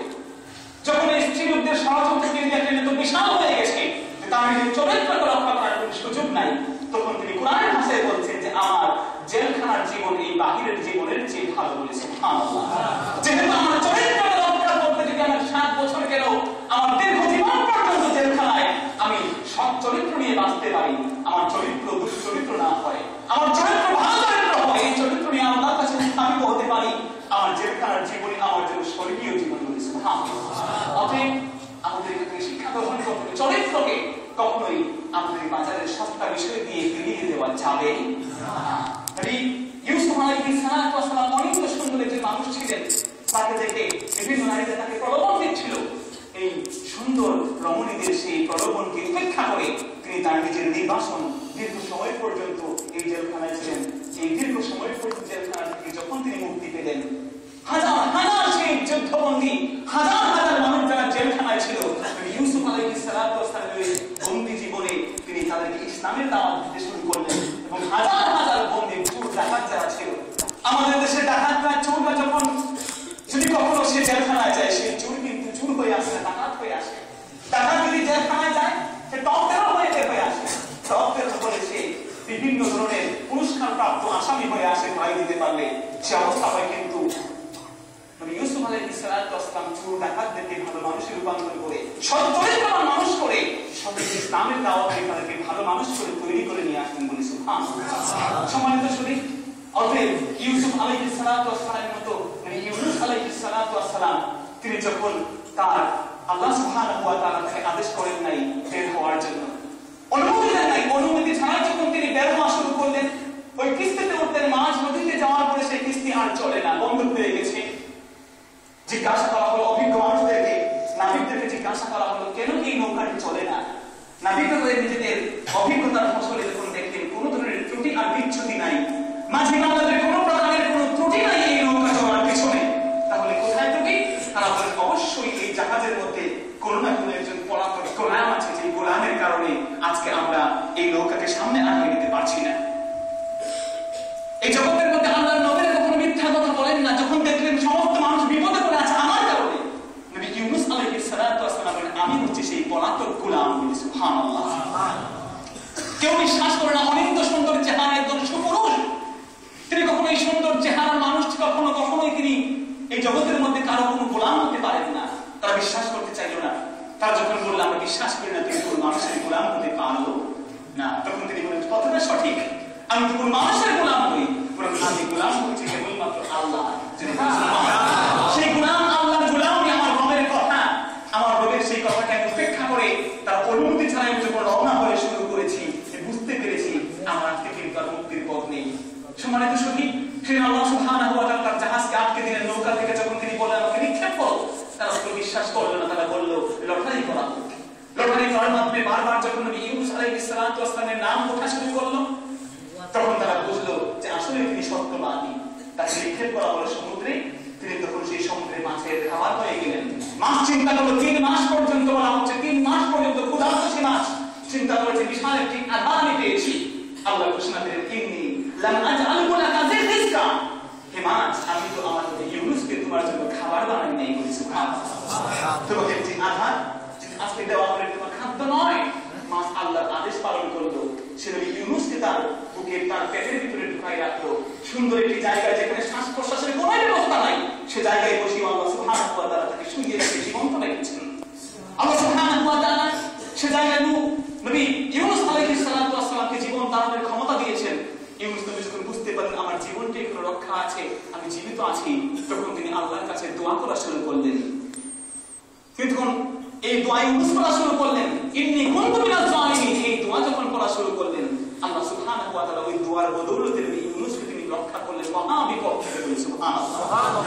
লা ইলাহা ইল্লা আনতা সুবহানাকা ইন্নী কুনতু মিনাজ জালিমিন। এই আয়াতে কারিমা আমার আল্লাহ সুবহানাহু ওয়া তাআলা মুমিন জগতের জন্য, গোটা উম্মতে মুহাম্মাদের জন্য একটি তার্জ করে দিলেন। এটি এমন একটি দোয়া, এমন একটি কালিমা, এই উচ্চারণ করলে এটিকে বারবার পড়তে থাকলে আল্লাহ সুবহানাহু ওয়া তাআলা পরীক্ষিত একটি আমল, যারা এই দোয়া ইউনুস করে আল্লাহর কাছে মুনাজাত করেন, আমরা আল্লাহ সুবহানাহু ওয়া তাআলা এর ওসিলায় ওই মানুষটির কঠিন এবং গুরুতর বিপদ থেকে আল্লাহ রক্ষা করে দেন। সুবহানাল্লাহ। অতএব নবী ইউনুস আলাইহিস সালাম যে দোয়া করলেন আল্লাহ সুবহানাহু ওয়া তাআলা কোরআন কারিমে বলে দিয়েছেন, ফালাউলা আন্নাহু কানা মিনাল মুসাব্বিহিন লালাবিসা ফি বাতনিহি ইলা ইয়াউমি ইউবাসুন। যদি না আমার নবী ইউনুস আলাইহিস সালাম এই মুসাব্বিহিনদের মধ্যে অন্তর্ভুক্ত না হতো, আল্লাহর তাসবিহ উচ্চারণ না করতো, কালেমা উচ্চারণ না করতো, দোয়া কাছে কায়মনোবাক্যে মোনাজাত না করতো, নিজের ভুল স্বীকার না করতো, অবশ্যই অবশ্যই তাকে কিয়ামত পর্যন্ত এই মাছের খাবার হয়েই থাকতে হতো। সম্মানিত শুধু অতএব আল্লাহ সুবহানাহু ওয়া তাআলা আমাদের নবী ইউনূস আলাইহিস সালাতু ওয়াস সালামকে যে দিনে মাছের পেট থেকে রক্ষা করেছেন সেই দিনটি হচ্ছে এই ইয়াউমে আশুরার দিন। অতএব এটি মুক্তি লাভের দিন, আনন্দের দিন। সম্মানিত শুধু এর সাথে নবী দাউদ আলাইহিস সালাতু ওয়াস সালাম তিনি একটি বিচার কার্যে একটু ত্রুটি হয়েছিল, তার সেই বিচার কার্যে সঠিকতার বিপরীতে এবং একটি উত্তমতার বিপরীতে কাজ করেছিলেন, সেটা থেকেও আল্লাহ তাকে ক্ষমা করে দিয়ে যেই দিনে মর্যাদা দিয়েছেন সেটিও ছিল এই ইয়াউমে আশুরার দিন। সুলাইমান আলাইহিস সালাতু ওয়াস সালাম তার হারানো রাজত্ব ফিরে পেলেন। তার যখন মৃত্যু আসন্ন হয়ে গেল, ইন্তিকালের সময় চলে আসছে, তখন তিনি বুঝতে পারলেন তার মৃত্যু, তার ইন্তিকাল ঘনিয়ে আসছে। তখন তিনি আল্লাহর কাছে অনুরোধ করলেন, আল্লাহ বাইতুল মাকদিস তৈরি করছে এই জিন জাতি, যাদেরকে আমার আল্লাহ আপনি অনুগত করে দিয়েছেন। আজকে যদি আমি ইন্তিকাল করি, কবরস্থ হয়ে যায়, এই জিন জাতি এত দুষ্ট জাতি, তারা কিন্তু এই ঘরটি আর নির্মাণ করবে না, তারা কিন্তু নির্মাণ বন্ধ করে তারা পলায়ন করবে। অতএব সুযোগ দিন আমাকে একটু দাঁড়িয়ে থাকার জন্য, আমি ইবাদতের ভঙ্গিতে দাঁড়ায় থাকতে পারি, যার কারণে জিনরা বুঝতে পারবে আমি জীবিত আছি এবং তারা কাজ করতে কোনো বিঘ্ন ঘটাবে না। আল্লাহ তাকে সুযোগ দিলেন। দীর্ঘ 1 বছর পর্যন্ত তার ইন্তেকালের পরেও আল্লাহ তাআলা ওই লাঠিতে ভর দিয়ে থাকার সুযোগ তাকে তৈরি করে দিলেন। যখন ওই ঘর নির্মাণ করা শুরু হয়ে গেল, বাইতুল মাকদিস এই মসজিদটি মসজিদে আকসা, এটি একটি কোরআন কারীমের মধ্যে যে মসজিদের কথা আল্লাহ সুবহানাহু ওয়া তাআলা উল্লেখ করেছেন, সেই মসজিদে আকসা তৈরি করতে যে আল্লাহ সুবহানাহু ওয়া তাআলা নবী সুলাইমান আলাইহিস সালাতু ওয়াস সালামকে এত ঐশ্বর্য দিয়েছিলেন। এই বাইতুল মাকদিসকে যখন এটিকে বখতে নসর যখন এটিকে ধ্বংস করে নিয়ে যায়, নৌকা বোঝাই করা হচ্ছে প্রায় 25,000 নৌকা বোঝাই করে স্বর্ণ আর রূপই কেবল মণি আর মুক্তাই কেবল সে নিয়ে গিয়েছিল ইতালিতে, বলি নাউজুবিল্লাহ। অতএব 25,000 নৌকা বোঝাই করে এই যে বিশাল ধনভাণ্ডার নিয়ে গিয়েছে জিন জাতিদের মধ্যে, মাধ্যমে আল্লাহ সুবহানাহু ওয়া তাআলা সুলাইমানের আদেশে তার নিগরানিতে এটিকে তৈরি করলেন। সম্মানিত সুধী, অতএব আল্লাহ সুবহানাহু ওয়া তাআলা সুলাইমান আলাইহিস সালাতু ওয়াস সালামকে এই যে ক্ষমতা প্রদান করলেন, এই ক্ষমতা প্রদানের মাধ্যমে আল্লাহ সুবহানাহু ওয়া তাআলা নবী সুলাইমান আলাইহিস সালাতু ওয়াস সালাম লাঠিতে ভর দিয়ে দীর্ঘ সময় পর্যন্ত তিনি এখানে দাঁড়িয়ে থাকলেন। জিনরা বুঝতেও পারে নাই, যেহেতু সুলাইমান নবীর একটি প্রথা ছিল, নিয়ম ছিল, লাঠিতে ভর দিয়ে তিনি ইবাদত বন্দেগী করতেন। তারা বুঝতে পারলো মনে হচ্ছে তিনি ইবাদত করছেন। দীর্ঘ 1 বছর পর্যন্ত তারা ইবাদতের এই সুন্নাত থেকে মনে করলো নবী সুলাইমান তো মারা যান নাই, তিনি এখনো মনে হয় দীর্ঘ সময় একটি এই ইবাদত চালিয়ে যাচ্ছেন। তারা ওই মসজিদ তৈরি করার কাজ চালিয়ে যেতে লাগলো। এই কাজ যখন চলছিল, 1 বছর পরে ওই দাবাতুল আরদ, জমিনের একটি পোকা তার লাঠির বড় খাওয়া শুরু করলো। খেতে খেতে যখন 1 বছর শেষ হয়েছে, ওই লাঠিটিও ভেঙে পড়লো। লাঠি যখন ভেঙে পড়েছিল, নবী সুলাইমান আলাইহিস সালাতু ওয়াস সালাম ফাখাররা মাইয়াতান, তখন তিনি উঁচু হয়ে, তিনি নিচু হয়ে পড়ে গেলেন। অতএব বুঝতে হবে নবী সুলাইমান আলাইহিস সালাতু ওয়াস সালাম বলে গিয়েছেন। এখানে আমাদের বোঝার একটা বিষয় আছে, সুলাইমান আলাইহিস সালাতু ওয়াস সালাম দাঁড়ানো, তার পাশে লাঠি দাঁড়ানো। দাবাতুল আরদ ওই জমিনের পোকা কিন্তু সুলাইমান নবীর পায়ে স্পর্শ করে নাই, বলে সুবহানাল্লাহ। অথচ সেটি তার জন্য বড় সুখাদ্য ছিল। লাঠি তার চেয়ে সুখাদ্য নয়, সে লাঠিতে আঘাত করেছে, নবীর পায়ে স্পর্শ করে নাই। যেহেতু আমার নবী সুনান নাসাইর মধ্যে হাদিস বলেছেন, ইন্নাল্লাহা হারামা আলাল আরদি আজসাদুল আম্বিয়া, এই জগতের জমিনের উপরে আল্লাহ সুবহানাহু ওয়া তাআলা অ্যাপয়েন্টমেন্ট করে দিয়েছেন, নিষেধ করে দিয়েছেন, কোন নবীর দেহ এই জগতের কোনো মাটি স্পর্শ করতে পারবে না, খেতে পারবে না, বলে সুবহানাল্লাহ। জগতের মানুষ বিজ্ঞানীদের নিকটে আসতে বলা হচ্ছে, নবী মুহাম্মদ সাল্লাল্লাহু আলাইহি ওয়াসাল্লামের রওজায় তোমরা যাও, সেখানে তো কিছু নাই, সেখানে সে মানুষ, তিনি একজন মানুষ, আমাদের মতোই মানুষ, তিনিও তো তার যখন অস্থি মজ্জা নিয়ে তিনি পড়ে আছেন, তার তো সেখানে নবীর দেহের স্থিতি নাই, নবী দেহের কোনো অস্তিত্ব নাই, সেখানে শুধুমাত্র কেবল কিছু সেই পচনশীল দ্রব্য আছে, বলে নাউজুবিল্লাহ। ইমানের মধ্যে ত্রুটি এসে যাবে এরকম একটা ধারণা করলে, যেহেতু জগতের মধ্যে আমার রাসূল সাল্লাল্লাহু আলাইহি ওয়াসাল্লাম সুস্পষ্ট ঘোষণা দিয়েছেন, আমার আল্লাহ বলেছেন, ওয়ালা তাকুনু লিমান ইউকতালু ফি সাবিলিল্লাহি আমওয়াত, এই জগতের মধ্যে মানুষটি আল্লাহর পথে জিহাদ করতে যে শহীদ হয়েছে, এই শহীদ হওয়া ব্যক্তিকেও তোমরা কিন্তু মৃত বলো না। অর্থাৎ মৃত বলার সুযোগ নাই, এই মানুষটিকে মৃত বলতে পারবে না। একজন শহীদের মর্যাদা হচ্ছে আমার রাসূল অনেক বেশি মর্যাদাময়, তিনি নিজেও শহীদ ছিলেন। অথবা আমার রাসূলকে মৃত বলা, কোন নবী থেকে রাসূলকে মৃত বলা এটি গর্হিত কাজ, অন্যায় কাজ। সম্মানিত শহীদ, সুলাইমান আলাইহিস সালাতু ওয়াস সালামের সেই রাজত্ব ফিরে পেলেন। তিনি রাজত্ব হারিয়ে ফেলেছিলেন। পূর্বে এক সময় তার আংটিটি হস্তচ্যুত হয়েছিল, আঙ্গুল চুটে পড়েছিল। একটি জিন তার রূপ ধারণ করে সে আংটিটি ছিনাই নিয়েছিল এবং দীর্ঘদিন পর্যন্ত তাকে একটি বিশাল একটি সমস্যা সংকুলান পথ অতিক্রম করতে হয়েছিল। যেই দিনে তিনি তার হাতে রাজত্ব ফিরে পেলেন, সেই দিনে সুলাইমান আলাইহিস সালাতু ওয়াস সালাম যেই দিনে সেটা খুঁজে পেলেন, সেই দিনটি হচ্ছে এই দিন ইয়াউমে আশুরার দিন। সুবহানাল্লাহ। নবী ইয়াকুব আলাইহিস সালাতু ওয়াস সালাম, ইউসুফ আলাইহিস সালাতু ওয়াস সালাম তার নিজের যে তার জামানবর ছিল, তিনি যখন মিশরের অধিপতি হলেন, মিশরের সর্বাধিনায়ক যখন হয়ে গেলেন, তখন তার ভাইদের কাছ থেকে তিনি তার পরিচয় জানতে পারলেন যে এরা হচ্ছে তার নিজের ভাই। ভাইদের কাছে তখন তার জামানবর দিয়ে বললেন, ভাইরা আমার, এটি নিয়ে তোমাদের বাবা ইয়াকুবের কাছে ফেরত দিয়ে দাও। সম্ভবত তিনি কান্নাকাটি করছেন, তার চোখের পানি যখন বয়স্ক হয়ে গেল, চোখের পানি অস্ত্র বিসর্জন দিচ্ছেন, এই অস্ত্র বিসর্জন দিচ্ছেন, এই অস্ত্র বিসর্জন দিতে দিতে অন্ধ হয়ে গেছেন। আজকে জামাটি তাকে দাও, একটি উপকার তোমরা খুঁজে পাবো। ভাইরা আমার, সেদিন ইতিহাস প্রমাণ করছে, কোরআন প্রমাণ করছে, যখন আল্লাহ সুবহানাহু ওয়া তাআলা বলছেন, যখন ইউসুফ আলাইহিস সালাতু ওয়াস সালামের সেই জামার বরকত, তার ঘামের ঘ্রাণ যখন চলে আসতে শুরু করলো, সুদীর্ঘ মাইল পথ দিয়ে যখন সেই জামা নিয়ে আসে, তার ভাইরা নিয়ে আসছে, নবী ইয়াকুব আলাইহিস সালাতু ওয়াস সালাম চক্ষু বন্ধ হয়ে গেছে, নাকের ঘ্রাণ নষ্ট হয়ে নাই। তিনি বুঝতে পারছেন, আমি আমার সন্তান ইউসুফের ইউসুফ নবীর ঘ্রাণ আমি পাচ্ছি। যখন তার চোখ মোবারকের মধ্যে এই জামা পরত যখন ফেলে দেওয়া হলো, আল্লাহ সুবহানাহু ওয়া তাআলা তার দৃষ্টিশক্তি হারানো দৃষ্টিশক্তি দীর্ঘ বছর পর্যন্ত, 20-22 বছর পর্যন্ত যে চক্ষু দৃষ্টি শক্তি ছিল না, আমার আল্লাহ সুবহানাহু ওয়া তাআলা জামার বরকতে তার ওই চোখের দৃষ্টিশক্তি ফিরিয়ে দিলেন। সুবহানাল্লাহ। এই জন্য জগতের মানুষ, এটি একটি নিদর্শন হওয়া দরকার যে আল্লাহ তাআলা কোন জিনিসের বরকত, আমি আগেই বলেছি, আল্লাহ তাআলা বরকত রেখে দিয়েছেন। আল্লাযী বারাকনা হাওলাহু, আল্লাহ বলেছেন, সুবহানাল্লাযী আসরা বিআবদিহি লাইলাম মিনাল মাসজিদিল হারাম ইলাল মাসজিদিল আকসা, যে মসজিদে আকসা, আল্লাযী বারাকনা হাওলাহু, আমার আল্লাহ বলেন যে জায়গার আশপাশে আমি বরকত নাযিল করেছি, আমি বরকত দিয়েছি বলে। সুবহানাল্লাহ। অতএব এমন বরকতের কথা কোরআন বলছে, হাদিসে পাক অসংখ্য বিষয়ে আমার রাসূল বরকতের কথা বলেছেন, বিভিন্ন বস্তু এর প্রতিষেধক হিসাবে এটি কেমন হবে তা বলে দিয়েছেন। ইয়াকুব আলাইহিস সালাতু ওয়াস সালাম দৃষ্টিশক্তি ফিরে পেলেন। ঠিক একইভাবে এই দিন এমন দিন, যে দিনে আল্লাহ সুবহানাহু ওয়া তাআলা নবী দাউদ আলাইহিস সালাতু ওয়াস সালাম, তিনি এমন একজন ব্যক্তিত্ব ছিলেন, যিনি আম্মা বাদ বলে যে বাক্য আমরা প্রয়োগ করি বিভিন্ন বক্তব্যের সময়, আমরা যেমন আম্মা বাদ বলি, এই আম্মা বাদের প্রচলন করেছিলেন দাউদ আলাইহিস সালাতু ওয়াস সালাম। সেই দাউদ আলাইহিস সালাতু ওয়াস সালামও কিন্তু এই দিনে, এই ইয়াউমে আশুরার দিনে তিনি মুক্তি লাভ করেছিলেন। নবী ঈসা আলাইহিস সালাতু ওয়াস সালাম, তার জন্ম হয়েছিল এই ইয়াউমে আশুরার দিন বলে। সুবহানাল্লাহ। যদি এই প্রামাণিকতার দিক থেকে, অথেন্টিসিটির দিক থেকে একটি দুর্বল বিষয়, তারপরও এই বিষয়টি অনেকেই প্রমাণ করেছেন। নবী ঈসা আলাইহিস সালাতু ওয়াস সালামের জন্মের দিন ছিল এই ইয়াউমে আশুরার দিন, এবং এই ইয়াউমে আশুরাকে খ্রিস্টান জগৎ এটি তাদের সেলফ রিয়েলাইজেশন, আত্মবিশ্বাসের দিন, আত্ম উপলব্ধির দিন হিসেবে এই ইয়াউমে আশুরা উদযাপন করে।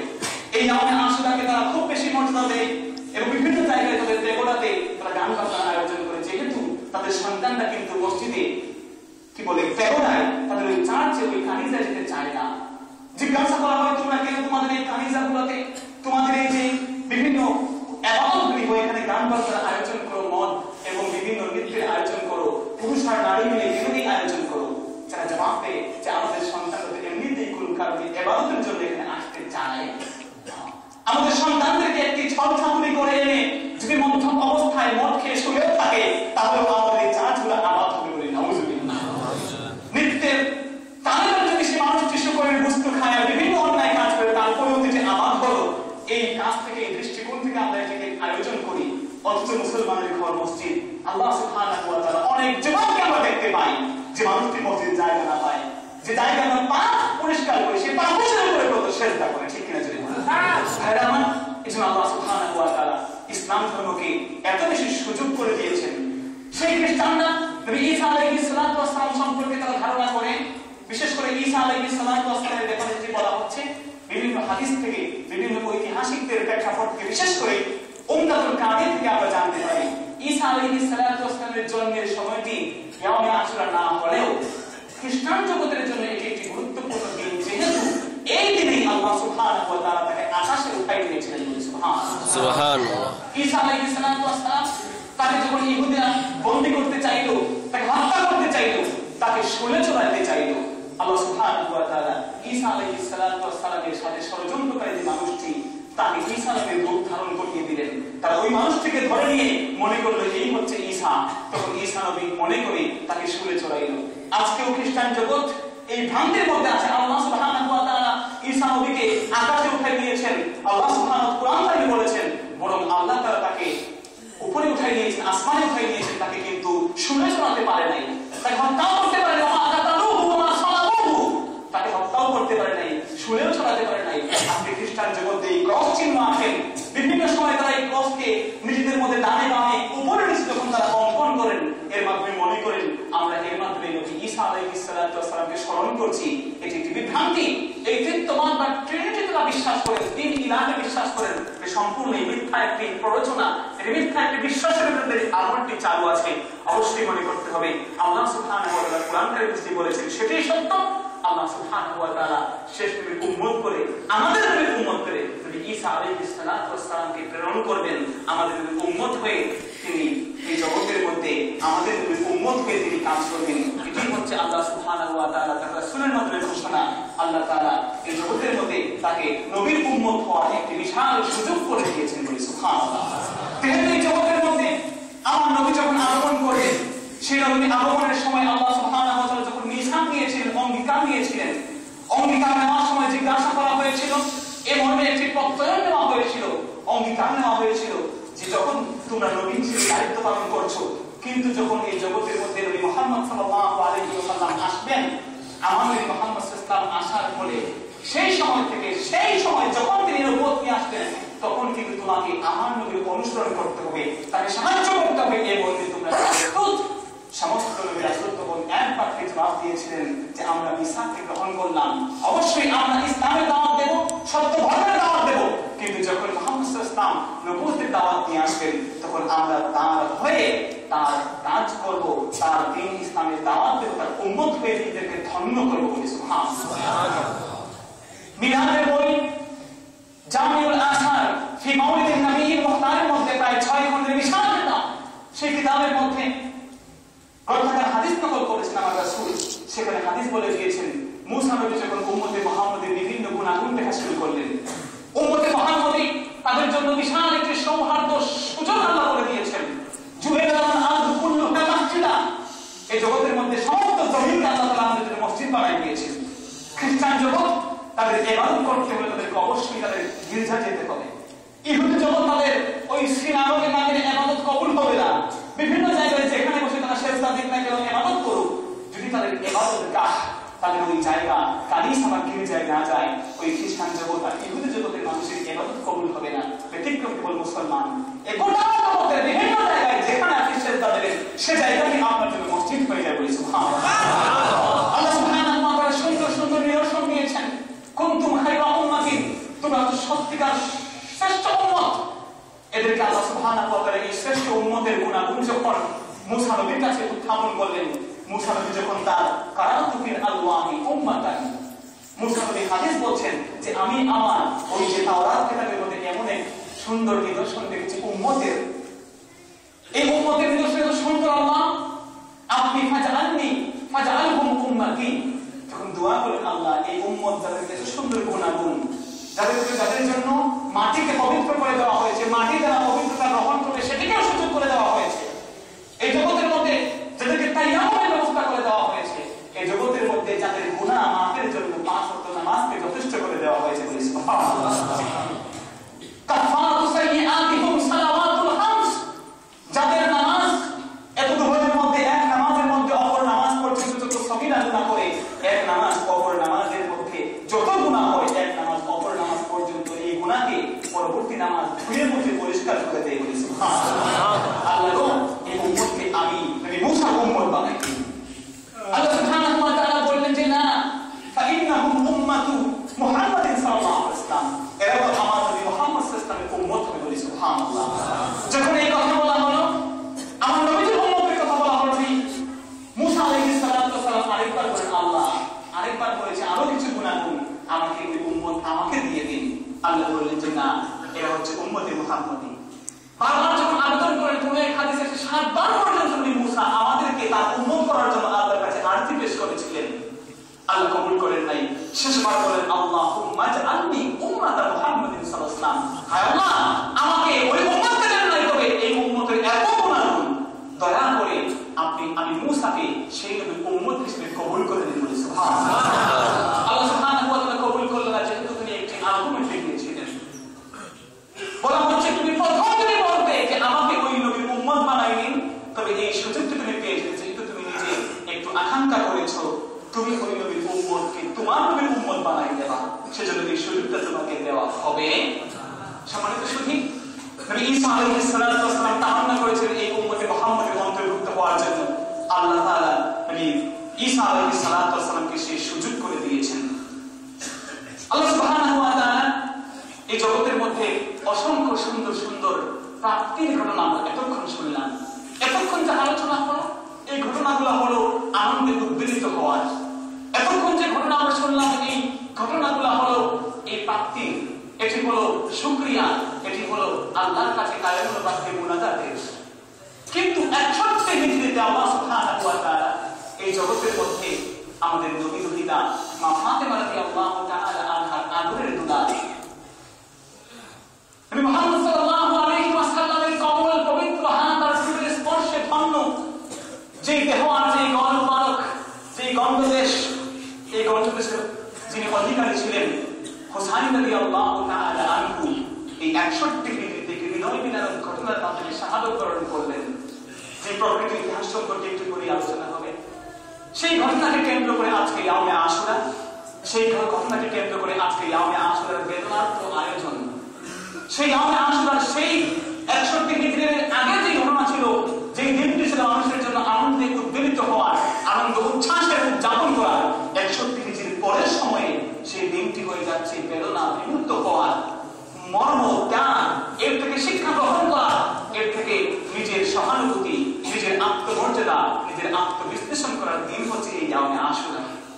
সম্মানিত সুধী, সেই ইয়াউমে আশুরায় আল্লাহ সুবহানাহু ওয়া তাআলা এই দুটো জিনিসের যোগ আর বিয়োগ রেখেছেন, প্রাপ্তি আর হারানোকে রেখেছেন। সেই দিনে আনন্দে উদ্বেলিত হওয়ার সুযোগ রেখেছেন, আবার একই সাথে নিজেকে বেদনায় বেঠাকুর হয়ে নিজের কাছে নিজের ব্যক্তিকে রক্তক্ষরণ করার সুযোগ আল্লাহ তাআলা এই ব্যতিক্রম একটি দিনে দিয়েছেন, সেটি হচ্ছে এই ইয়াউমে আশুরা। অতএব সেই ইয়াউমে আশুরা আল্লাহ সুবহানাহু ওয়া তাআলার কাছে অনেক গুরুত্বপূর্ণ একটি দিন। এই ইয়াউমে আশুরা রোজা রাখলে আমরা শুনেছি ইয়াউমে আশুরা এটি এমন একটি দিন যে দিনে আল্লাহ সুবহানাহু ওয়া তাআলা রাসূলের মাধ্যমে বলেছেন এই জগতের মধ্যে সবচেয়ে সর্বশ্রেষ্ঠ রমাদানের পরে যে রোজা, সেটি হচ্ছে এই রোজা। আমরা রাসূলুল্লাহ হাদিসে বলেছেন আল্লাহি আইয়ুকাফিরা সালাতাল্লাতি ক্বাবলা। আমরা রাসূল বলেছেন আমি আশা করি এই জগতের মধ্যে যে মানুষটি ইয়াউমে আশুরা রোজা রাখবে, সে মানুষটি তার বিগত দিনের অপরাধগুলো আল্লাহ এই রোজার বিনিময়ে মাফ করে দেবেন। সুবহানাল্লাহ। ইয়াউমে আশুরায় আল্লাহ সুবহানাহু ওয়া তাআলা এত সুন্দর সুন্দর ঘটনা আল্লাহ ঘটিয়েছেন। আমাদেরকে সেই ইয়াউমে আশুরা নববর্ষ হিসেবে আগমন করে এই মুহররম মাস। এই মুহররম মাস আমাদেরকে ত্যাগ আর প্রতীক্ষা শেখায়।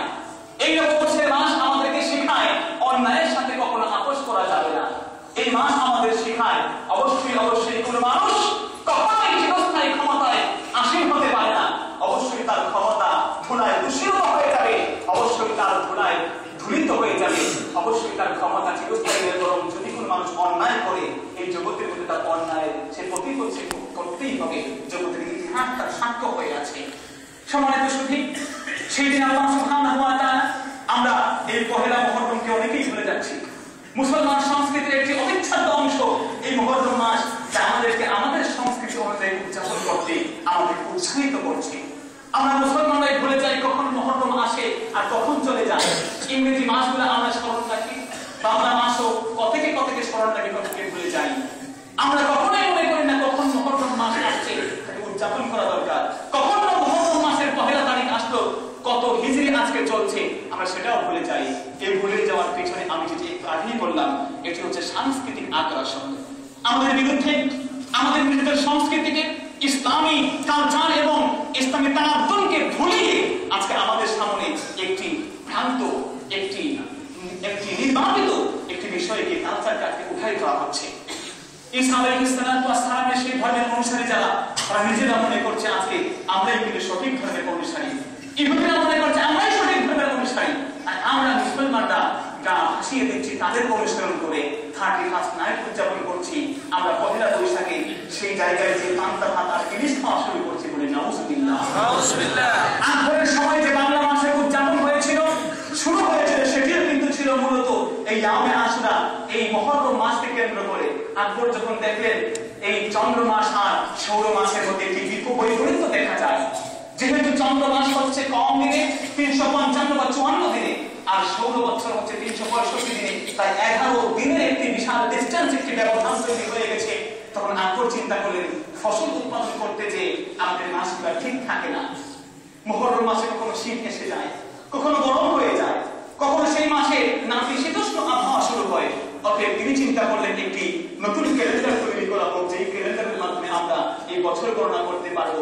বাংলা আদলে বাংলা নাম দিয়ে একটি ক্যালেন্ডার তৈরি করা হোক, যার মাধ্যমে আমরা আমাদের বছর গণনা করতে পারবো এবং সেটি সৌর মাসের সাথে সম্পৃক্ত হবে। দেখা গেল এই সৌর মাসের সাথে সম্পৃক্ত করতে যে সেই মুহররম থেকেই কিন্তু তারা সেই বছর শুরু করেছিলেন। আল্লাহ রাসূলের হিজরত থেকে সেটা ধরা হয়েছিল। বৈশাখ জ্যৈষ্ঠ দিয়ে যখন শুরু করা হলো, সেই সময় থেকে যেহেতু সৌর মাস আর চন্দ্র মাসের একটি দিনের ব্যবধান আছে, দেখা গেল চন্দ্র মাসের ব্যবধান হয়ে সেটি আজকে 1434 দিনে আমরা অবস্থান করছি, আর বাংলা মাস কমে যে 1419 থেকে আমরা উদযাপন করছি। যদিও এর সময় কিন্তু সমান, ব্যবধান হচ্ছে একটি বছর হচ্ছে 365 দিনে, আরেকটি হচ্ছে 11 দিন কম। অর্থাৎ দেখা যায় প্রতি 18 বা 19 বছরের মধ্যে একটি বছর বেড়ে যায়, যার জন্য এই বৈপরীত্য দেখা দিয়েছে। তা না হলে কিন্তু হিজরি মাস আর বাংলা মাসের সমান দৌরাত্ম্য থাকতো, সমান ব্যবধান থাকতো। অতএব সেই সময় আকবর তিনি তখন কর গ্রহণ করতেন, সেই তার প্রজারা যারা ছিল তাদের কাছ থেকে খাজনা গ্রহণ করতেন।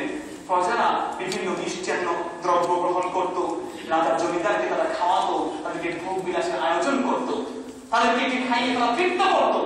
এটি কিন্তু নিষেধ না, এটি করতে পারেন, আবার নিজের ঐতিহ্যকে ভুলে যাওয়ার দরকার নেই, এটি করতে পারেন। কিন্তু এটি আবশ্যক মনে করা, এটি করলে সওয়াব হবে, এটি করলে আমার খাদ্যের বরকত বেড়ে যাবে, এটি করলে আল্লাহ সুবহানাহু ওয়া তাআলা আমাকে রিজিকে প্রশস্ততা দেবেন, এমন মনে করা যাবে। অতএব খেয়াল করতে হবে এবং অবশ্যই মনে রাখতে হবে এই জগতের মধ্যে খ্রিস্টান সমাজ তারা যেই ক্যালেন্ডারকে অনুসরণ করছে এটির সাথে ইসলামের কোনো সম্পৃক্ততা নাই। মনে রাখতে হবে এটি অবশ্যই অবশ্যই মুসলমানদের সংস্কৃতির মধ্যে এই বিষয়টি ঢেলে দিয়ে এই জগতের মধ্যে বিভ্রান্তি ছাড়া আর কিছুই শুরু করা হচ্ছে না। সম্মানিত শহীদ, অতএব এই জগতের মধ্যে আল্লাহ সুবহানাহু ওয়া তাআলা 12টি মাস আমাদের জন্য তৈরি করেছেন। আল্লাহ সুবহানাহু ওয়া তাআলা বলেছেন ইন্না ইদ্দাতাশ শুহুরি ইনদাল্লাহি 12 শাহরা, নিশ্চয়ই পৃথিবী সৃষ্টির সূচনা লগ্ন থেকে আল্লাহর গণনায় মাসের সংখ্যা হচ্ছে 12টি। তার মানে বুঝতে হবে 12টি মাস যে আমার রাসূল বলে দিয়েছেন, আমার রাসূল যে আমাদেরকে তার রাসূলের সাহাবায়ে কিরামদের মধ্যে যে ক্যালেন্ডার তৈরি করে দেওয়া হচ্ছে এবং আমরাও যে ক্যালেন্ডার উদযাপন করছি আল্লাহর পক্ষ থেকে, আল্লাহর গণনায় এই 12টি মাস করে। সুবহানাল্লাহ। অতএব এই 12টি মাসের মধ্যে আমার আল্লাহ সুবহানাহু ওয়া তাআলা তিনি বলে দিয়েছেন এই 12টি মাসের মধ্যে আল্লাহ তাআলা 4টি মাসকে হারাম ঘোষণা করেছেন। এই মাসকে মুহররম, এই মাসের মর্যাদা অন্য মাসের চেয়ে অনেক বেশি। কারণ হচ্ছে এই যেহেতু রমাদান মাসকে আমরা বলবো রমাদান মাসের গুরুত্ব তো বেশি, রমাদান মাসের গুরুত্ব আর মুহররম মাসের গুরুত্ব কখনোই কন্ট্রাডিক্টরি বা দ্বন্দ্বিক নয়, সাংঘর্ষিক নয়। একই আমলকে আমার রাসূল এক জায়গায় শ্রেষ্ঠ বলেছেন, অন্য হাদিসে অপর আমলকে শ্রেষ্ঠ বলেছেন। অতএব কোন আমল কোনটা আমল শ্রেষ্ঠ নবীর হাদিস পরস্পর সাংঘর্ষিক, একটি হাদিস অপরটির সাথে সংঘর্ষ করছে এমনটি বোঝা যাবে না। আমার রাসূল কখনো জিজ্ঞাসা করা হয়েছে আইয়ুল আমালি আফদাল, আমার রাসূলকে জিজ্ঞাসা করা হয়েছে কোন আমলটি উত্তম, নবীজি আমার জবাব দিয়েছেন উত্তম আমল হচ্ছে as-সালাতু লিকামিহা ওয়াক্তিহা, সঠিক সময়ে নামাজ পড়বে সেটি হচ্ছে উত্তম। অন্য হাদিসে আমার রাসূল বলেছেন আফদালুল আমাল আল জিহাদুন ফি সাবিলিল্লাহ, রাসূল বলে দিয়েছেন সত্যিকারের শ্রেষ্ঠ আমল হচ্ছে জিহাদ ফি সাবিলিল্লাহ।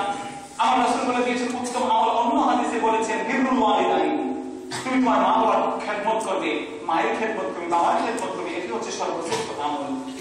এখন যদি আমরা বলি যে পরস্পর দুইটা হাদিসের মধ্যে তিনটা হাদিসের মধ্যে আমার রাসূল এক একটাকে উত্তম বলেছেন, এটি তো একটি বিভ্রান্তিমূলক কথা। মনে রাখতে হবে আমার রাসূলের হাদিসের গভীর বুৎপত্তি অর্জন করতে হলে আপনাকে খেয়াল করতে হবে যে আল্লাহ রাসূলের এই হাদিসগুলোর মধ্যে অবশ্যই কোনো বৈপরীত্য নেই, বরং আমার রাসূল দেখেছেন কোন মানুষের প্রতি মায়ের প্রতি খেয়াল কম, যে মানুষটি বাবার প্রতি খেয়াল কম, বাবার খেদমত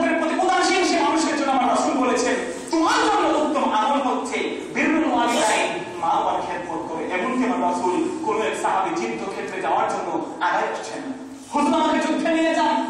নবীজি বললেন, তোমার কি মা আর বাবা আছে? সে মানুষটি বলল, হ্যাঁ আমার মা আর বাবা আছে, বৃদ্ধাবস্থায় উপনীত তারা। আমার রাসূল বললেন, তোমার মা বাবার খেদমত করো, এই জিহাদের চেয়ে তোমার ওইটাই ভালো আমল। সুবহানাল্লাহ। আমার কখনো বলেছেন জিহাদ হচ্ছে উত্তম আমল। যে মানুষটিকে দেখেছেন, যে সাহাবীকে দেখেছেন জিহাদের প্রতি উদাসীন ছিলেন, জিহাদ করতে একটু ভয় ভয় ভাব, আমার রাসূল বলেন জিহাদ করো। এই জিহাদের মধ্যে এই রক্তের ফোঁটা যখন দিবে, এই রক্তের ফোঁটা তোমাকে জান্নাত পর্যন্ত পৌঁছে দেবে। সুবহানাল্লাহ। অতএব এই জিহাদ সে মানুষের জন্য উত্তম। যে মানুষকে দেখেছেন নামাজের প্রতি উদাসীন, আমার রাসূল বলেছেন তোমার জন্য উত্তম আমল হচ্ছে নামাজ পড়া। অতএব নামাজ তুমি পড়বে, এই নামাজটি তোমার জন্য উত্তম। অতএব এই বিষয়কে বিভিন্ন জায়গায় উত্তম বলা, মর্যাদা দেওয়া এটি কোনো বৈপরীত্যের বিষয় নয়। সম্মানিত সুধী, নবীজি বললেন মিনহা আরবাআতুন হুরুম, এই 12টি মাসের মধ্যে আল্লাহ সুবহানাহু ওয়া তাআলা 4টি মাসকে বিশেষ মর্যাদা দিয়েছেন। এই 4টি মাসের মধ্যে একটি মাস হচ্ছে মুহররম, একটি মাস হচ্ছে জিলকাদ মাস, একটি হচ্ছে জিলহজ মাস, আর একটি হচ্ছে রজব মাস। এই 4টি মাসের মর্যাদা এই জগতের মধ্যে কেবল মুসলমানরাই নয়, বরং ইহুদি নাসারা খ্রিস্টানরা এমনকি আরবের পৌত্তলিক কুরাইশরা পর্যন্ত এই 4টি মাসকে সম্মান করত। এমন সম্মান করত যে এই মাসে তারা যুদ্ধ বিগ্রহ করত না। যদি কোনো মানুষ অপর মানুষের বাবাকে হত্যা করে, অপর মানুষের মাকে হত্যা করে, অপর মানুষের চাচাকে হত্যা করে, তখন এই মাসে তারা যুদ্ধ বিগ্রহে লিপ্ত হতো না। যদিও তাদের মধ্যে কিছু কুচক্রী মানুষ তৈরি হয়েছিল যারা চিন্তা করলো যে আমরা এই জগতের মধ্যে যুদ্ধ বিগ্রহ করার একটি সুযোগ তৈরি হয়েছে, আমরা কিন্তু এখন যুদ্ধ বিগ্রহ করবো। তারা মুহররম মাসকে নাম পাল্টে সফর মাসের নাম রাখলো মুহররম, আর মুহররমকে করে রাখলো সফর মাস করে। নাউজুবিল্লাহ। এই ধরনের পরিবর্তন করা শুরু করলো। আল্লাহ সুবহানাহু ওয়া তাআলা বলেন এটা হচ্ছে ইসমুন কাবীর, বড় ধরনের গুনাহ, কবিরা গুনাহ। আল্লাহ সুবহানাহু ওয়া তাআলা সিরিয়াল করে দিয়েছেন। সেই সিরিয়াল অনুযায়ী তারা মুহররম মাসকে সফরের জায়গায় রিপ্লেসমেন্ট করা শুরু করলো। অতএব এই 4টি মাসকে বিশেষ মর্যাদা, বিশেষ করে এই মাসের নাম মুহররম মাস। আর মুহররমের অর্থ দুটি, একটি হচ্ছে নিষিদ্ধ, আরেকটি হচ্ছে সম্মানিত। আল্লাহ বদরুদ্দিন আইনি বলেছেন যেহেতু এই মাসে আল্লাহ সুবহানাহু ওয়া তাআলা এই জগতের মধ্যে অনেক নবী রাসূলকে সম্মান প্রদর্শন করেছেন, সেজন্য এই মাসের নাম মুহররম। অথবা যেহেতু এই মাসে যুদ্ধ বিগ্রহ হারাম, সেজন্য এই মাসের নাম হচ্ছে মুহররম। যুদ্ধ বিগ্রহ নিষেধ, আর নিষেধের আরবি হচ্ছে মুহররম, হারাম। আর ঠিক অনুরূপ সম্মানেরও প্রতিশব্দ বা অর্থ হচ্ছে হারাম বা মুহররম, সেজন্য সেটির নাম হচ্ছে মুহররম। অতএব দুটো কারণেই এর নাম মুহররম হতে পারে। আল্লাহ সুবহানাহু ওয়া তাআলা এই মুহররম মাসে আমাদেরকে উপস্থিত হওয়ার সুযোগ দিয়েছেন, এমন একটি বিষয় ভিত্তিক আলোচনা করার এবং শোনার আমাদেরকে তৌফিক দিয়েছেন। আল্লাহ তাআলা আমরা যে আলোচনা শুনলাম, আমাদের এই আলোচনা থেকে আল্লাহ তাআলা আমাদের নেতৃত্ব হাসিলের সুযোগ দিন। এই মুহররম মাসকে যথোপযুক্ত মর্যাদা প্রদান করে উদযাপন করার তৌফিক দিন। আল্লাহ সুবহানাহু ওয়া তাআলা এই জগতের মধ্যে অশেষ ঘটনা, একদম সৃষ্টির সূচনার থেকে শুরু করে আজ পর্যন্ত কিয়ামত পর্যন্ত বৈচিত্র্য পাওয়া এই দিনকে মর্যাদা বুঝান এবং তার করণীয় বর্জনীয় এগুলা প্রতিটা বিষয়কে আমাদের আমল করার তৌফিক দিন বলে আমিন। আল্লাহ তাআলা আমাদেরকে কবুল করুন। আমাদের এই মাদ্রাসা কেন্দ্রিক যে আজকে আলোচনা হলো, আমাদের এই মাদ্রাসাকে আল্লাহ তাআলা উত্তরোত্তর আরো সমৃদ্ধি দান করুন বলে আমিন। আজকে আলোচনা যা হচ্ছে একটু পরে আবার আলোচনা হবে। আমাদের যে যা আলোচনা করেন মনোযোগ দিয়ে শুনি এবং আমল করার চেষ্টা করি। আল্লাহ তাআলা কবুল করবে আমিন। আসসালামু আলাইকুম ওয়া রাহমাতুল্লাহি ওয়া বারাকাতুহু।